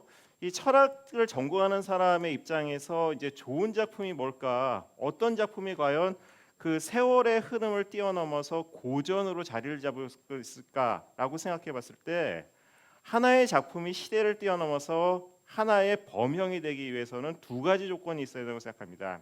저는 거기 누구냐가 바로 그 두 가지 조건을 충족시킨다고 생각을 하는데요. 첫 번째는 스토리가 단선적이어서는 안 됩니다. 다양한 해석의 가능성이 있어야 돼요. 실제 이 원래 책을 읽어보시면 등장 인물이 30명이 넘습니다. 여기 37명의 등장 인물이 등장하는데 그 대사가 한 마디라도 있는 그 등장 인물이 20명이 넘어요. 그래서 한번 읽어보시면 저같이 탈모가 오실 수도 있습니다. 내용 구조가 이렇게 한 명 한 명 이름을 매치해서 쉽지 않은데 그럼에도 불구하고 거의 100년 가까이 사람들이 읽었다는 거예요. 그리고 그뿐만 아니라 해석의 다양성이 있기 때문에 사람들이 여러 가지 버전으로 이 작품이 재해석되죠. 이 굉장히 재미있는 영화입니다. 이거 아마 그 주요 웹사이트에선 200~300원만 내시면 보실 수 있는데 바지 스네처, 우리말로 신체 강탈자의 침입 뭐 이런 식으로 번역이 되어 있어요. 이 영화가 많이들 아시겠지만 에어리언 시리즈도 사실 같은 맥락으로 되어 있어요. 외계 생명체가 우리 신체를 차지해서 마음대로 조종을 한다. 근데 우리는 누가 그 외계인인지 모른다. 스토리 구조는 똑같죠. 그리고 더 나아가면은 좀비물들도 아마 너는 거기 누구냐 이 작품하고 연장선상에 있는 겁니다. 그러니까는 육체를 강탈당한 영혼이 없는 그 존재 이걸로 이어질 수가 있는 거죠. 근데 이렇게 다양하게 해석될 수 있는 작품의 힘은 어디서 나오냐면 그 작품의 스토리 자체가 우리 삶의 다양한 측면을 꿰뚫는 뭔가 본질적인 모습을 보여주기 때문에 그래요. 저는 철학을 전공을 했습니다. 그래서 고대 철학을 전공한 제 눈에서는 거기 누구냐는 작품 속에서 뭐가 보였냐 하면요. 대사 중에서도 블레어의 대사에 그게 나오는데 나는 판도라의 상자를 열었어라는 표현이 있잖아요. 그 말이 제가 봤을 때는 이 극에서 핵심인 것 같아요. 시브리스 네메시스라 그럽니다. 그 고대 그리스의 어떤 신화의 아주 대표적인 구도예요. 시브리스는 뭐냐면 인간의 교만을 얘기합니다. 하지 말아야 될 것을 호기심 때문에 한 게 시브리스예요. 교만을 교만한 행동이거든요. 그러면 신은 여기에 대해서 반드시 응징을 가합니다. 이게 네메시스예요. 시브리스 여기에 따르는 네메시스. 판도라가 상장을 엽니다. 이런 구도로 되어 있어요. 무모한 호기심에서 도발을 하죠. 그러면은 여기서부터 미지의 위협이 등장합니다. 판도라가 상자를 여는 순간 세상의 모든 악들이 세상을 향해서 전염을 시키죠. 퍼져나갑니다. 그리고 실제 판도라의 상자의 그 신화는 여기서 끝이지만 그 다음 스토리는 의심과 갈등, 행복했던 인간의 삶이 깨지고 온갖 오해와 갈등과 투쟁이 세상을 지배하게 되죠. 이 가운데서 수많은 투쟁과 갈등이 일어나지만 인간은 멸망하지 않는다는 게 핵심이에요. 그럼에도 불구하고 구원의 메시지가 있고 이 어려움을 지옥 같은 현실을 극복하는 것이 바로 인간 삶의 스토리입니다. 그리고 여기까지만 보면 시극인 것 같지만은 궁극적인 인간의 삶의 그 결론은 뭐냐면 지옥 같은 삶에서 회복됐다가 더 큰 지옥으로 떨어진다는 거예요. 새로운 위험이 등장하고 또 다른 더 심각한 스토리가 벌어지거든요. 그러니까 여기 나와 있듯이 무모한 호기심과 도발, 미지의 위험 등장, 전염, 의심과 공포, 갈등, 투쟁과 구원, 새로운 위험 암시. 이게 판도라의 상자의 그 어떤 신화의 구조인데 똑같은 구조가 보시면 알겠지만은 거기 누구냐에서도 그대로 구현이 됩니다. 블레어라는 대머리 심리학자가 그 생물학자가 호기심에서 괴물을 깨워요. 지적 호기심을 누를 수가 없습니다. 이것도 인간이 가지고 있는 좋은 천성이기도 하지만 무모한 불장난을 불리시는 인간의 그 악을 일으키는 지적 호기심이거든요. 지적 호기심 자체가 인류를 지옥으로 타락시키는 끌고 가는 이런 측면도 있다는 거예요. 그러면서 괴물의 그 유전자가 전파되기 시작하죠. 인간 사회에서 엄청난 혼란이 일어나기 시작합니다. 판도라가 뚜껑을 열어놨을 때 그것처럼 이 남극 기지에 있는 37명이 누가 과연 괴물인지 모르기 때문에 굉장히 혼란에 빠지고 마침내 감별법이 나와서 이게 해결돼서 이 문제가 해결되고 싶다가도 또 하나 그 한겨울에 남극 하늘을 나는 알바트로스가 등장을 하잖아요. 새로운 위협의 단서가 여기서 등장을 해요.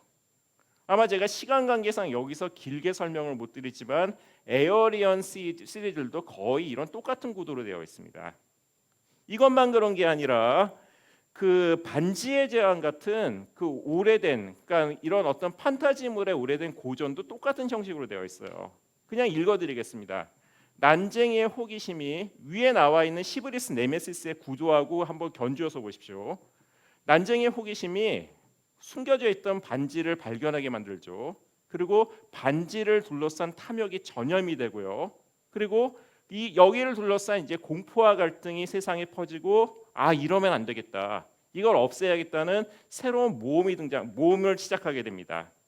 마침내 우여곡절 끝에 모험을 해결하고 나지만 새로운 어떤 그 악의 세력이 탄생한다는 게 또 그 작품 톨킨의 작품의 마지막에 보면 암시되어 있어요. 왜 우리가 이런 스토리에 빠질 수밖에 없냐?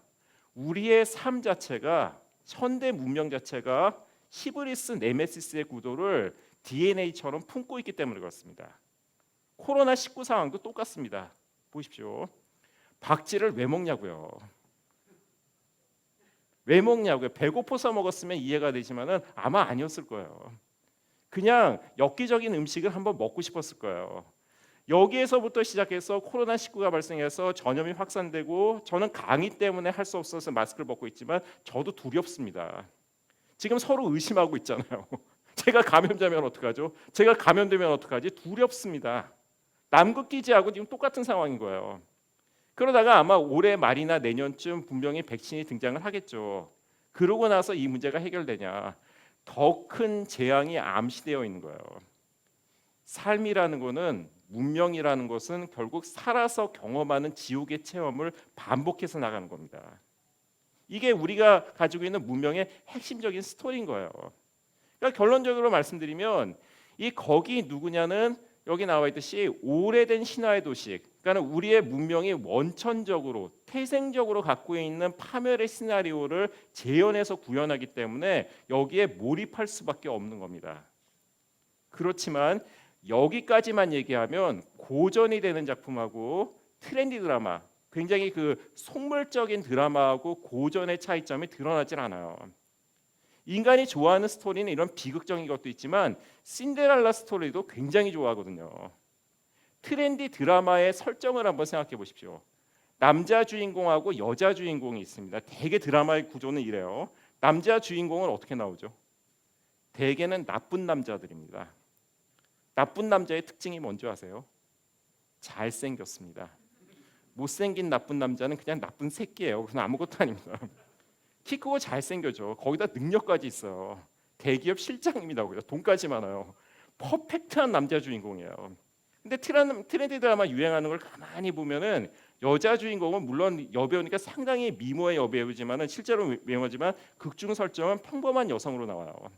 그리고 사회적 지위도 그렇게 높아 보이지 않습니다. 근데 이상하게 그 굉장히 잘 나가는 남자 주인공이 이 평범한 여성을 죽자고 쫓아다녀요. 그러다가 따귀를 한번 맞게 되죠. 남자 주인공이 이런 여자 처음이야. 그러면서 사랑이 불타올라요. 그 다음에 이 모든 걸 극복해가지고 사랑이 이루어집니다. 현실에는 없지만 그런 스토리가 삶의 위안이니까 다가오는 거예요. 그러면은 그 뭡니까 그 김삼순 있죠. 지금 드라마는 너무 너무 이게 민감해지니까 옛날에 보면서 굉장히 좋은 드라마인데 김삼순 같은 드라마가 그러면 고전으로 자리 잡아야겠습니까? 셰익스피어 작품보다 좋을까요? 물론 그 작품도 의미 있지만은 고전이라고 한다면 사람들이 고개를 갸웃갸웃할 겁니다. 에이 그래도 그 정도는 아니지 이렇게 할 거예요. 거기 누구 이 작품도 그래서 고전으로 인정받지 못하고 고전이 될 가능성만 인정을 받은 상태인 겁니다. 그래서 저 같은 철학자들이 이런 작품을 고전으로 만들어야 되는 역사적 사명을 띠고 이 땅에 선 겁니다. 저희 강의를 통해서 비로소 그 캠벨 주니어가 고전을 만든 최고의 소설가로 인정을 받게 될 겁니다. 박수 한번 쳐주십시오. 어떤 점에서 고전이 될 만한지 좀 더 깊숙하게 파고들어 보겠습니다. 이분의 스토리는요 정상이 아니에요. 아까 삶의 스토리 배웠잖아요, 그죠? 담배를 입에 달고 살고요. 그리고 정치적으로도 올바르지 않습니다. 이건 보수냐 진보냐의 문제가 아니라 인권 개념이 상당히 약했던 사람이에요. 느껴지시죠? 아까 얘기하는 거 들어보면 영락 없는 꼰대인데다가 그리고 그 흑인에 대한 인권은 현대적인 관점에서는 도저히 용납할 수가 없어요. 그럼에도 불구하고 이분의 스토리가 다가오는 건 뭐냐면 인간이 가지고 있는 컴플렉스와 한계를 다 건드리는 지점이 있어요. 그게 뭐냐? 장폴 사르트르의 얘기입니다. 타인 때문에 사람과의 관계 때문에 우리가 삶의 나락으로 떨어지는 그 모습을 소설 속에서 정말 정교하게 그려내고 있어요. 구절 하나하나가 정말 그 악마적인 인간의 본성을 다 품고 있습니다. 장폴 사르트르 얼굴을 한번 보십시오. 저런 남자랑 같이 살고 싶다. 손 들어 보시겠습니까? 부인이 누군지 아세요? 시몬느 드 보부아르죠.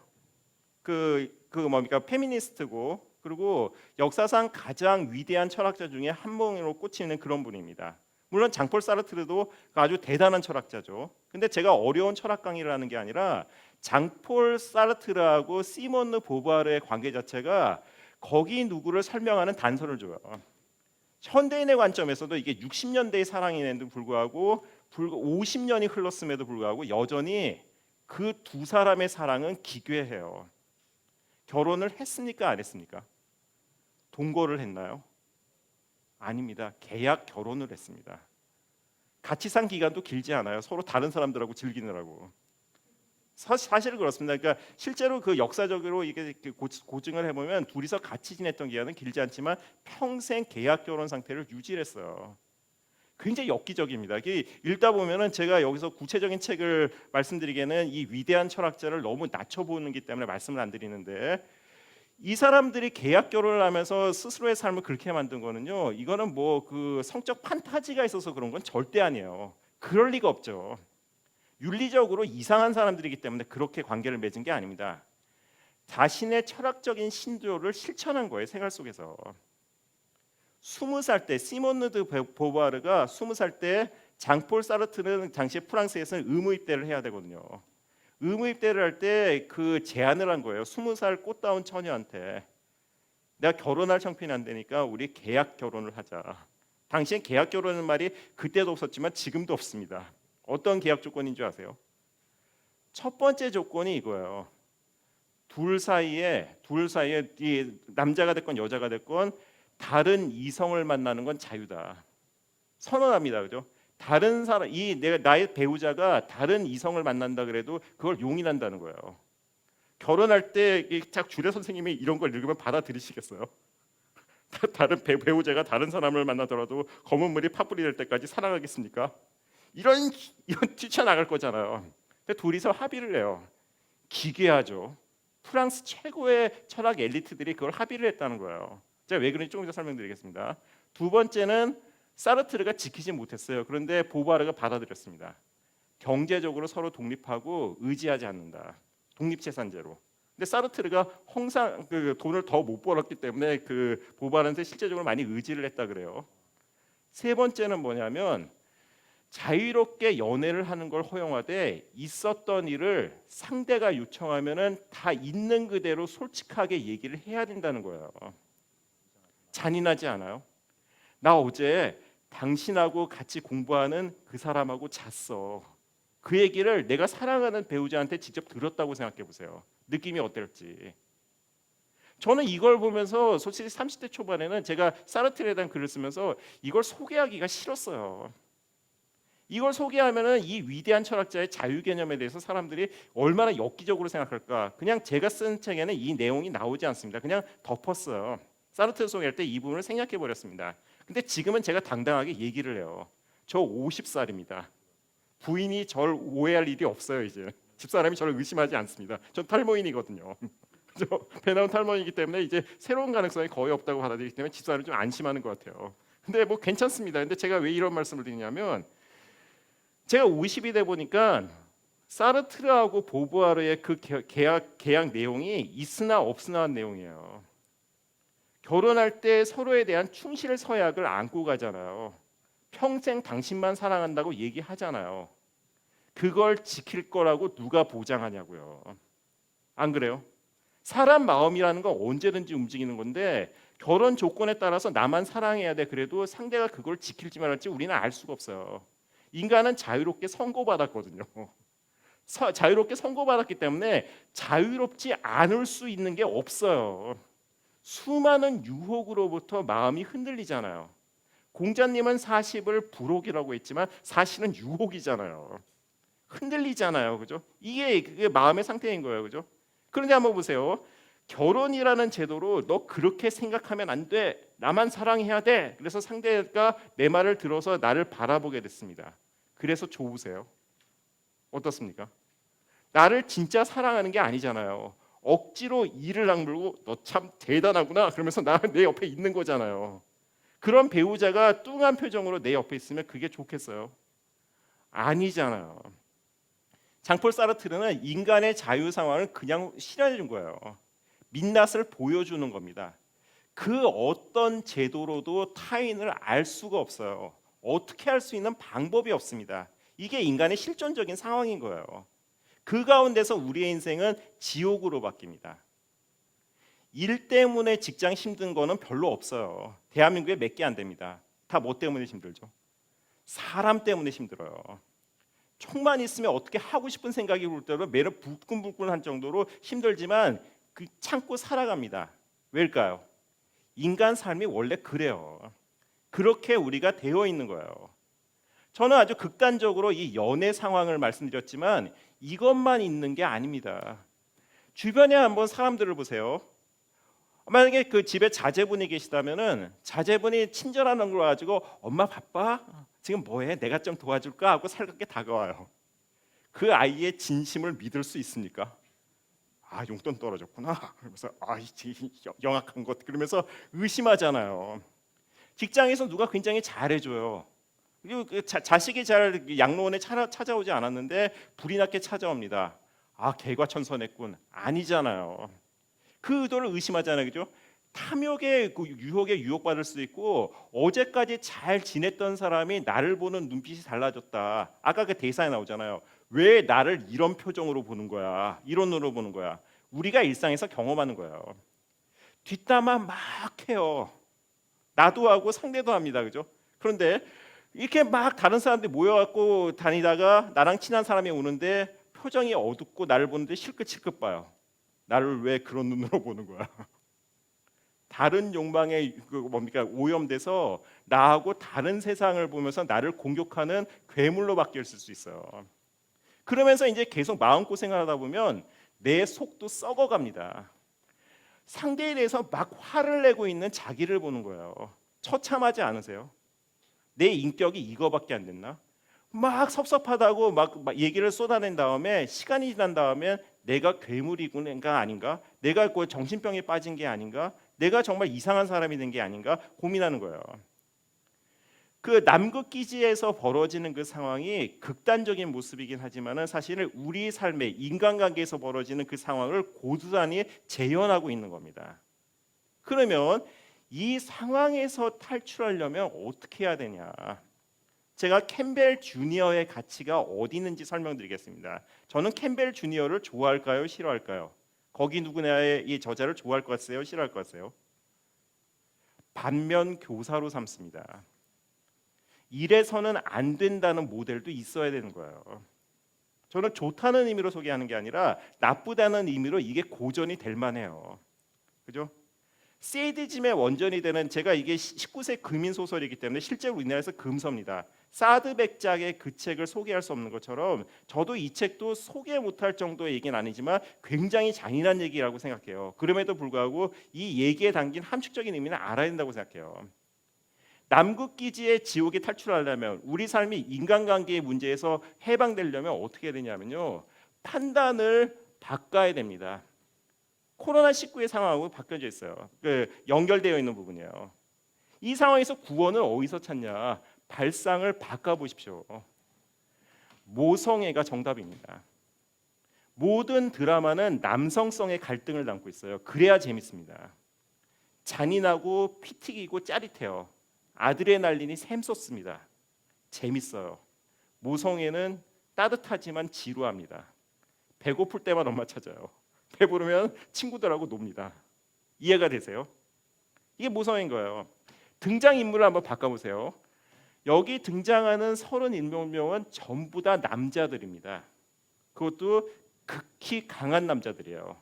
실제 소설을 보면 야성미가 풀풀 풍기는 굉장히 근육맨들이에요. 그러니까 스토리가 풀린 거예요. 남극기지에 37명의 엄마들이 모여있다고 생각해보세요. 극 자체가 풀릴 수가 없습니다. 괴물을 발견했어요. 어머 불쌍해. 어떡하면 좋아. 얘도 엄마가 있을 텐데 수만 년 동안 저 별에서 왔대. 어떡하면 좋아. 스토리가 풀릴 리가 없죠. 이해가 되세요? 괴물을 끌고 왔어요. 녹일라 그래요. 엄마 마음은 어떻겠어요? 자식 키워본 사람의 심리가 있잖아요. 남자들도 모성애가 있어요. 걱정되잖아요. 괴물 옆에서 자다가 너 전염되면 어떡하니? 딴방 가서 자. 이렇게 될 거예요. 스토리가 풀릴 리가 없죠. 이 소설이 재밌는 이유는 남성성, 우리의 문명을 옥죄었던 안 좋은 의미의 남성성의 아주 극한을 보여주기 때문에 그래요. 대립축으로 여성성을 떠올려 보십시오. 저는 앞으로 10년 동안 잊혀져 있던 만약에 캠벨 주니어가 뜬다면 다른 한쪽으로 이분을 띄울 생각이 있는데 샤롯 퍼킨스 길먼이라는 페미니스트가 있습니다. 페미니스트 3부작이라는 작품들이 있어요. 최근에 헐랜드 그녀들의 나라라는 그 작품이 번역되어 나와 있습니다. 이 길먼의 소설은 상당히 재밌는 게요. 헐랜드라는 소설이 어떤 설정으로 되어 있냐면 국가의 운영 목표가 뭔지 아세요? 경제력을 키우는 것도 아니고 국력을 키우는 것도 아니고 아이를 키우는 게 국가의 존재 목적입니다. 정책 목표의 1순위가 그 아이 양육이에요. 전혀 다른 세상입니다. 그죠? 군국주의는 전쟁을 위해서 국력을 피우고, 그리고 자본주의는 국가의 어떤 살림살이를 키워서 숫자적으로 더 잘 사는 걸 꿈꾸지만, 길머니 꿈꾸는 세상은 모성애가 중심이에요. 아이를 잘 키우는 게 목적입니다. 세상의 모습이 지금하고 같을까요, 다를까요? 운영하는 원리가 달라요. 엄마들을 경쟁시킨다 그래서 애를 더 잘 보지 않거든요. 어떻죠? 엄마들은 모성애라는 그 자체로 우리 아이를 돌보는 거예요. 모계 사회가 인류 역사에서 가장 보배로운 경험 중에 하나지만 그거는 잊혀졌어요. 왜일까요? 재미가 없거든요. 그리고 우리 마음속에 있는 악마성이 그걸 원하지 않는 거예요. 뭔가 피를 튀기는 이런 삶을 원한 겁니다. 그죠? 모성애를 사회 구성의 원리로 만들어야 되는데, 그렇다면은 이 뭡니까? 이 소설의 구도를 한번 바꿔보세요. 자, 저는 이 뭡니까? 거기 누구라는 작품에서 가장 문제적인 구절이 이 말이라고 생각합니다. 1938년이면은 무슨 해입니까? 소설이 나왔던 1938년. 1939년에 무슨 일이 있었죠? 제2차 세계대전이 터졌습니다. 파시즘이 세상을 지배했을 때요. 힘의 논리가 세상을 지배할 때입니다. 지금도 그 상황으로 점점 흘러가고 있죠. 뭡니까? 강한 남성성을 가진 지도자가 강대국에서 인정받는 분위기예요. 이런 상황에서는 이 말이 감동적으로 다가옵니다. 제가 읽어보겠습니다. 잘 들어, 숨어있는 괴물놈아. 우리에겐 내 놈들이 복제할 수 없는 진짜 타고난 본능이 있어. 절대로 끌 수 없는 불이지. 우리는 싸우고 또 싸울 거야. 끝까지 싸울 거야. 너희는 절대로 우리를 복제할 수 없어. 우리는 진짜고 너희는 가짜야. 너희들 모두 세포에까지 다 가짜야. 좀 배우 같으세요? 그만하겠습니다. 죄송합니다. 근데 좀 배우가 되고 싶습니다. 근데 못 됐습니다. 탈모 가서 그렇습니다. 근데 이 말을 제가 보여드리는 이유는요. 왜 보여드리냐면 이 말이 감동적이세요. 저는 옛날에 20대 때 봤으면 이게 감동이었을 거예요. 파이오니아, 개척자의 감성이 느껴지거든요. 도전 정신이 나간다고 하면서 굉장히 이걸 감명 있게 눈물을 글썽거리면서 있을 텐데, 지금은 딱 이걸 보면 중2병 환자가 떠올라요. 아이고 중2병. 세상이 어떻게 적하고 아군밖에 없냐. 이게 10대 청소년들의 특징이잖아요. 내 편 아니면 적이에요. 누가 날 쳐다보기만 해도 관심이 있거나 적이거나 둘 중에 하나잖아요. 그게 중2병입니다. 사고관 자체가 그래요. 보면은 이 소설 어디에도 괴물이 사람들을 둔갑시키는 내용이 있지만 공격했다는 내용이 없어요. 그죠? 보시면은 의도적으로 사람들의 어떤 침투에 들어가지만 사람들의 삶을 어떻게 공격해서 이상하게 만들고 서로 싸우게 만들다는 구절이 없습니다. 해결 방안은 딱 뭐냐면은 14살 감성인 거예요. 무조건 적이다, 없애라 이거예요.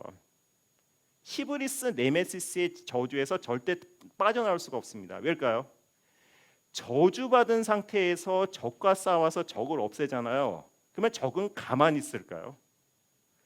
똑같이 원한을 품고 네메시스를 나한테 돌려줍니다.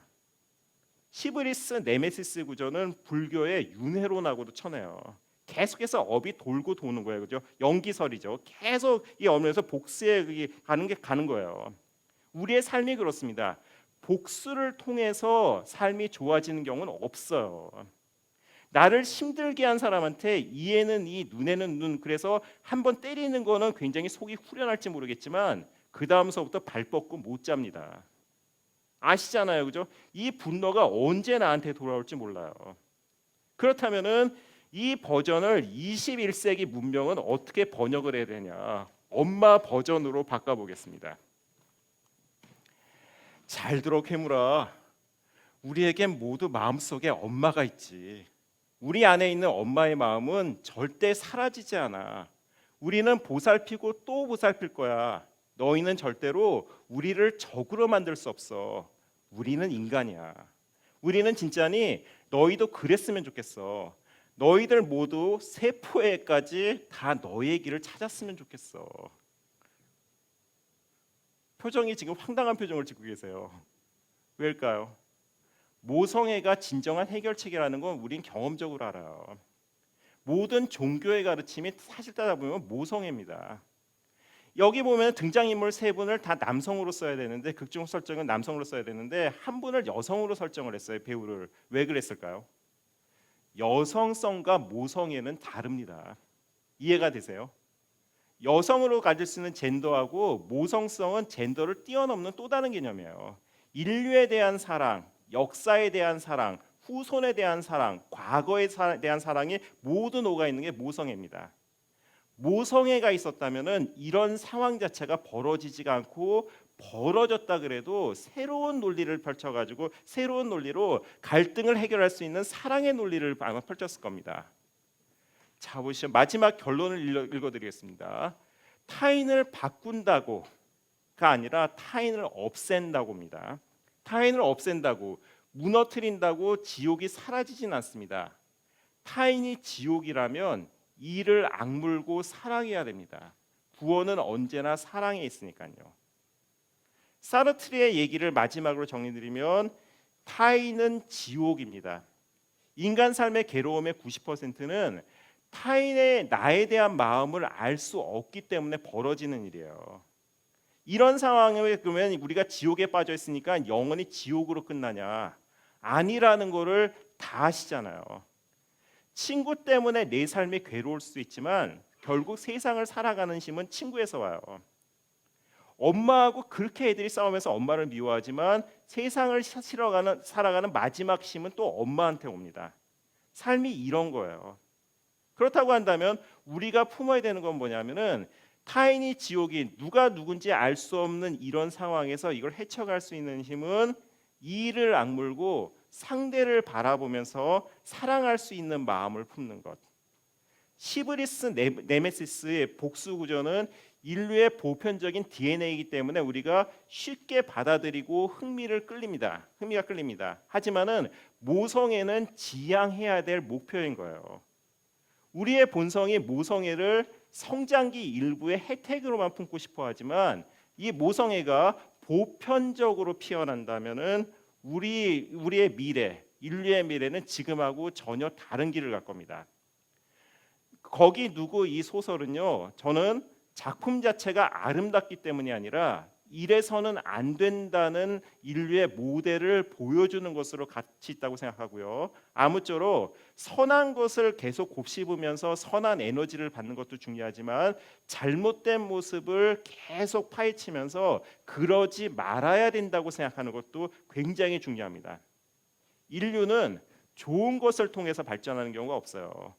상처와 무너짐을 통해서 교훈을 얻으면서 성장하는 겁니다. 이 캠벨 주니어의 이 소설이 갖고 있는 가치관이 세계적인 전쟁을 낳았다는 사실을 항상 기억하시며 모성애라는 가치에 대해서 한번 생각하시는 데는 계기가 되셨으면 좋겠습니다. 제 강의는 여기까지입니다. 경청해 주셔서 고맙습니다.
안녕하세요. 안녕하세요. 좀 전에 낭독 공연 때 인사드렸던 연극 배우 김석주 좋은데라고 합니다. 반갑습니다. 반갑습니다.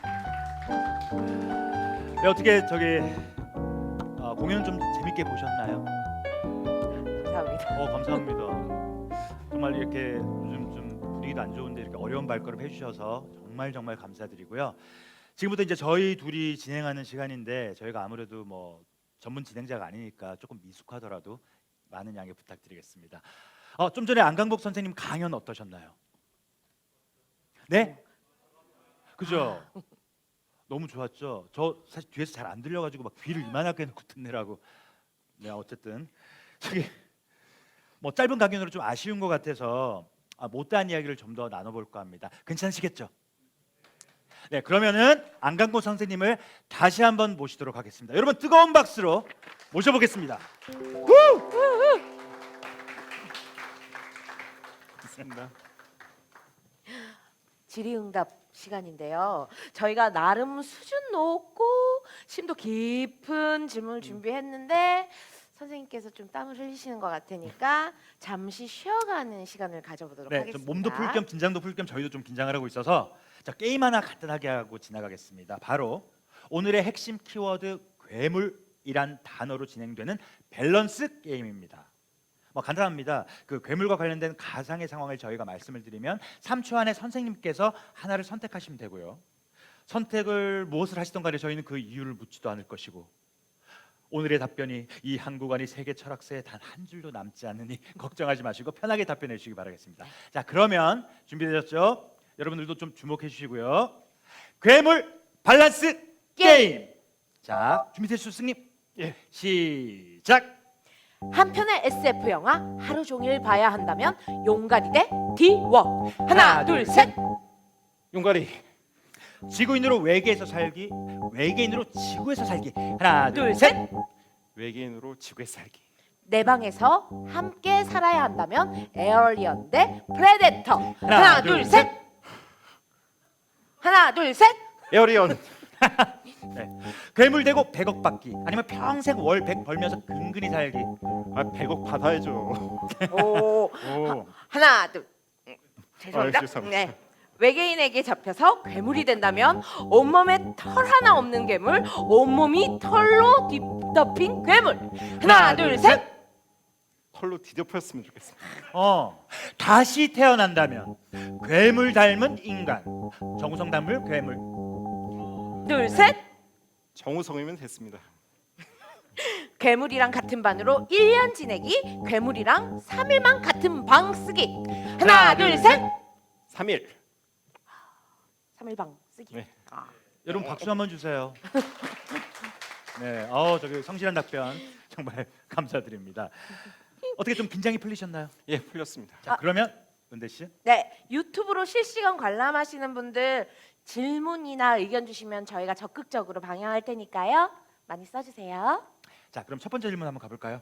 은대 네. 씨. 첫 번째 질문입니다. 아까 강의 내용 중에 여성성에 대한 이야기가 인상 깊었는데요.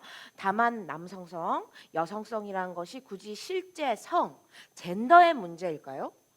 남자든 여자든 자신의 이 젠더 성향을 잘 찾아내고 그걸 어색하지 않게 생각하도록 하는 게 이 사회의 역할이 아닐까 생각되는데요. 어떻게 생각하시나요? 굉장히 좋은 질문이신데요. 저는 철학자로서 가지고 있는 생각이 젠더 개념도 진화해야 된다고 생각해요. 이게 남성 여성이라는 거에 대한 여러 가지 논쟁이 있습니다. 네이처 널처 논쟁이라 그러는데요. 본성이냐 양육이냐 이런 게 지금 질문의 요지인 것 같은데 이런 논쟁을 깨기 위해서는 여성성 남성애를 뛰어넘는 모성애 그리고 부성애의 개념을 새로 도입을 해야 된다고 봅니다. 인간이 가지고 있는 양성은 사실 이게 일부일 뿐이지 본질의 핵을 이루고 있는 건 아니라고 생각을 해요. 네. 좀 더 깊은 차원의 접근이 있어야 된다고 생각합니다. 네, 좋은 부성애, 답변 부성애. 감사드리겠습니다. 자, 그럼 바로 다음 질문 들어갈게요. 탐사대원들 중에 다른 사람에게 공감하는 사람이 없었다는 이 이야기도 제가 고개를 끄덕이면서 들었는데 모든 것에는 연습이 필요하듯이 이 공감에도 연습과 기술이 필요하지 않을까 싶습니다. 그럼 일상 속에서 저희가 어떻게 이 공감을 연습을 하면 좋을까요, 선생님? 굉장히 좋은 질문이신데요. 감사합니다. 칼 구스타프 융이라는 심리학자가 있어요. 제가 굉장히 좋아하고 BTS도 좋아합니다. 근데 그 칼 구스타프 융이 그 BTS가 좋아하는 칼 구스타프 융이 한 유명한 얘기 중에 어떤 구절이 있냐면 인간은 거울을 유리로 착각한다는 거예요. 무슨 얘기냐면 우리는 상대를 미워한다고 생각을 하지만 사실 상대를 미워하는 게 아니라 내 안에 있는 마음에 안 돌고 미운 지점 부분들을 상대의 모습을 보기 때문에 화를 낸다는 거예요. 이게 상대를 미워하는 마음의 본질이라는 거죠. 그래서 공감하기가 싫은 거예요. 그런 문제에 화를 낸다는 것 자체가 자기 문제라는 걸 받아들이기가 싫은 거예요. 내용이 좀 어려우실 것 같아서 비유로 설명드리면 히틀러가 유태인들을 뭐라고 욕을 했냐면요. 히틀러가 유태인들을 가르쳐서 욕심 많고 거짓말 잘하며 세계 정복의 야욕을 품고 있는 자들 하고 욕합니다. 누구 얘기죠? 자기 얘기인 거예요. 그래서 공감을 잘하기 위해서는 어떻게 하냐면 저도 상담 심리를 공부했지만 철학하고 상담 심리를 공부했지만 상대를 바꿀 수 있는 방법은 없어요. 모든 문제는 나한테 있는 겁니다. 그래서 공감을 하기 위해서는 내 안에 어떤 부분이 상대에 대한 분노를 일으키는가 이걸 먼저 헤아리면서 자기 마음을 가다듬는 것 이게 진정한 공감의 출발이라고 생각합니다. 네. 정말 수준 높은 이 대답에 제가 너무 놀랐습니다. 감명 깊네요. 네, 고맙습니다. 박수 한번 부탁드립니다. 자, 지금부터는 앞서 소개한 11명의 사전 독자 감상단이 보내온 답변과 함께 이야기를 나눠보도록 하겠습니다. 네. 거기인 유구냐에 나오는 외계인들은요. 텔레파시로 인간의 마음을 지배하고 특히 사람들끼리 서로 못 믿는 상황을 만든 엄청난 힘을 가졌습니다. 저는 이런 괴물이 단지 소설 속에서만 존재하는 걸까 하는 생각이 들었습니다. 그래서 물어봤습니다. 내가 생각하는 우리를 두렵게 하는 우리 시대의 괴물은 빅데이터, 사이비 종교, 뉴스 프레임 설정을 통한 보이지 않는 여론 조작, 의도된 선동, 코로나 바이러스, 그리고 코로나 점검을 위해 나온 공무원을 일부러 껴안고 침뱉는 사람들, 법 위에 군림하는 일부 대기업, 더 높은 지위를 얻기 위한 경쟁. 스마트폰 인공지능과 알고리즘이 유도하는 상품 주문. 네. 그러니까 저 빅데이터, 뭐 뉴스 프레임, 종교 이게 모두가 사실 좀 갑자기 친숙해진 단어들이잖아요. 맞아요. 근데 뭐 선생님 같은 경우는 이런 독자들의 의견을 어떻게 생각하시는지, 그리고 선생님이 가장 심각하게 생각하는 우리 시대의 외계인 혹은 괴물은 어떤 존재인지. 그 정말 좋은 질문이신데요. 저는 우리 시대의 가장 큰 괴물을 탐욕이라고 생각을 합니다. 그게 왜냐하면요, 그 르네 지라르라는 프랑스 그 철학자가 있어요. 르네 지라르가 한 이론 중에서 가장 중요한 게 욕망 이론인데요. 인간의 욕망은 자기 것인 게 별로 없습니다. 아예 없어요. 타인의 욕망을 욕망할 뿐이거든요. 내가 어떤 것을 갖고 싶은 거는 그 이유가 뭐냐면 사람들이 욕망하기 때문에 그렇습니다.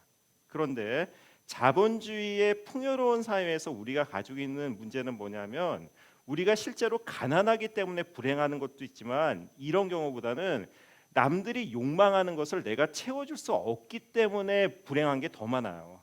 비교당하는 것 때문에. 그건 뭐냐면 괴물이 어떤 계속해서 사람들의 어떤 영혼을 탈취하듯이 사회적인 욕망, 사회의 욕망이 우리의 내면의 영혼을 탈취해서 그렇습니다. 그래서 진정 행복하기 위해서는 이 탈취해야 될 괴물은 끊임없이 자본주의가 부추기는 이 탐욕으로부터 벗어나는 것, 이게 출발점이라고 생각을 합니다. 네. 네, 과연 저는 탐욕에서 벗어날 수 있을까요? 자, 그러면 이제부터는 사전 독자 감상단 분들이 미리 안강복 선생님께 던진 질문입니다. 저희가 한 번 더 빠르게 읽어드릴게요. 1번.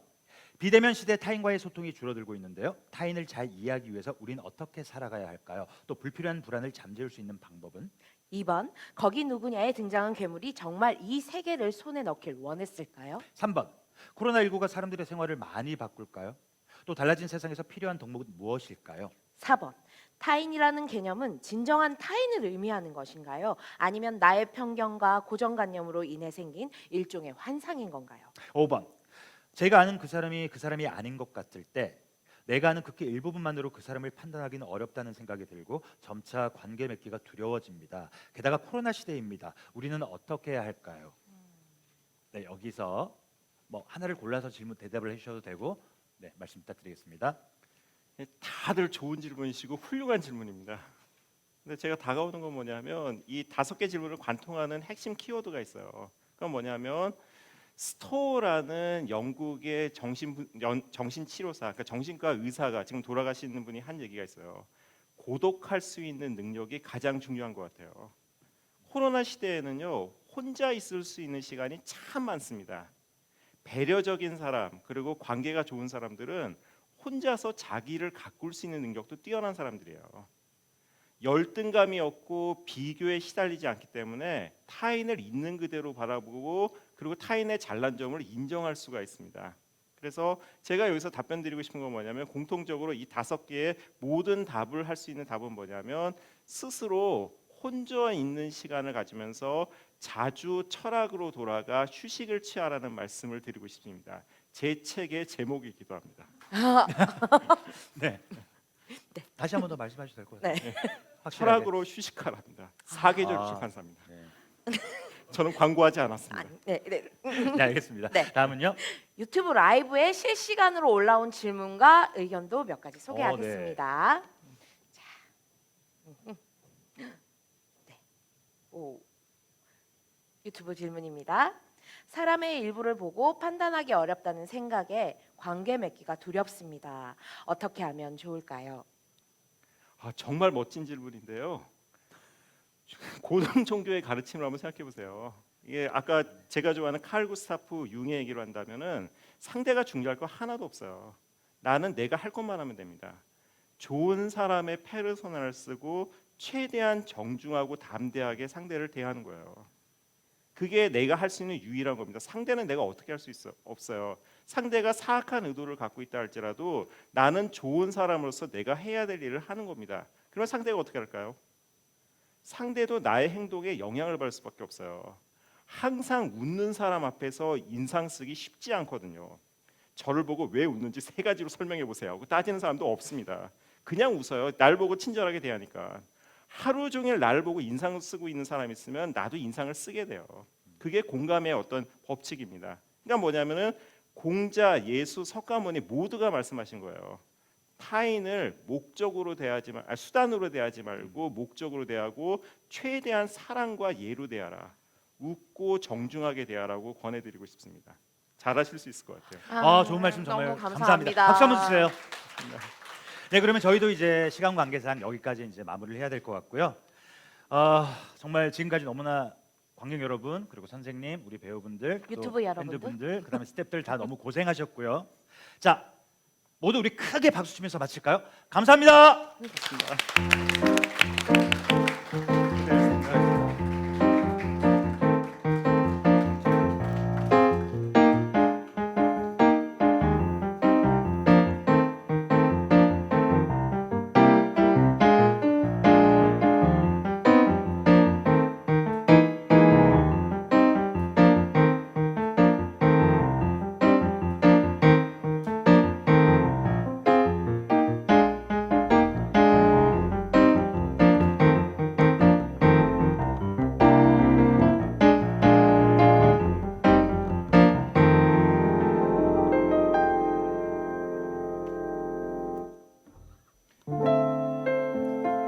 오늘 행사 다들 어떠셨나요? 코로나19라는 괴물이 여전히 일상을 지배하고 있는 지금 오늘 인문 고전극장이 조금이나마 마음을 가볍게 해드렸나요?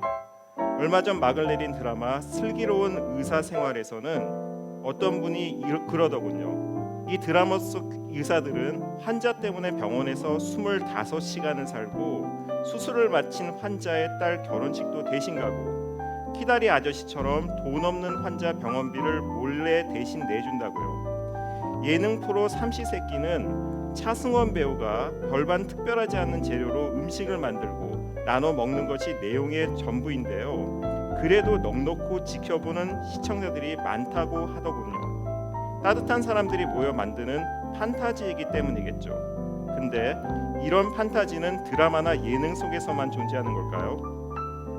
그렇지 않은 것 같습니다. 제 지인은 최근 고향에서 온 감자가 너무 많은 것 같아 알 굵은 것 몇 개만 골라 비닐팩에 넣어 평소 일면식 없던 아파트 이웃들 문 앞에 두었는데요. 예상치도 못한 옥수수와 손뜨개 수세미라는 감대품과 손글씨로 쓴 감사 쪽지까지 받았다고 합니다. 어떻습니까? 움츠리거나 피하지만 말고 환대와 열린 마음으로 일상 속에서 작은 판타지를 만들어 보기. 우리들이 괴물 같은 현실을 견뎌내는 아주 작은 방안이 될 수 없을까요?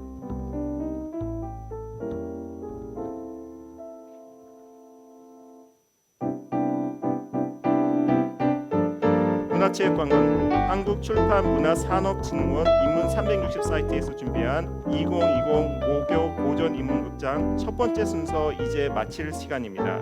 지금까지 대본 이계훈, 낭독공연 김진복, 김석주, 조은대, 미술 서동찬, 음악 배우철 Y준, 기획 및 진행 인디 MP 송영선, 양지용, 총연출 양현식, 영상 정영택 김일환, 진행 및 강연을 맡은 저는 철학자 안광복이었습니다. 함께 해주셔서 감사합니다. 자리를 빛내준 사전 독자 감상분들 그리고 유튜브로 관람해주신 분들께도 큰 박수 부탁드립니다.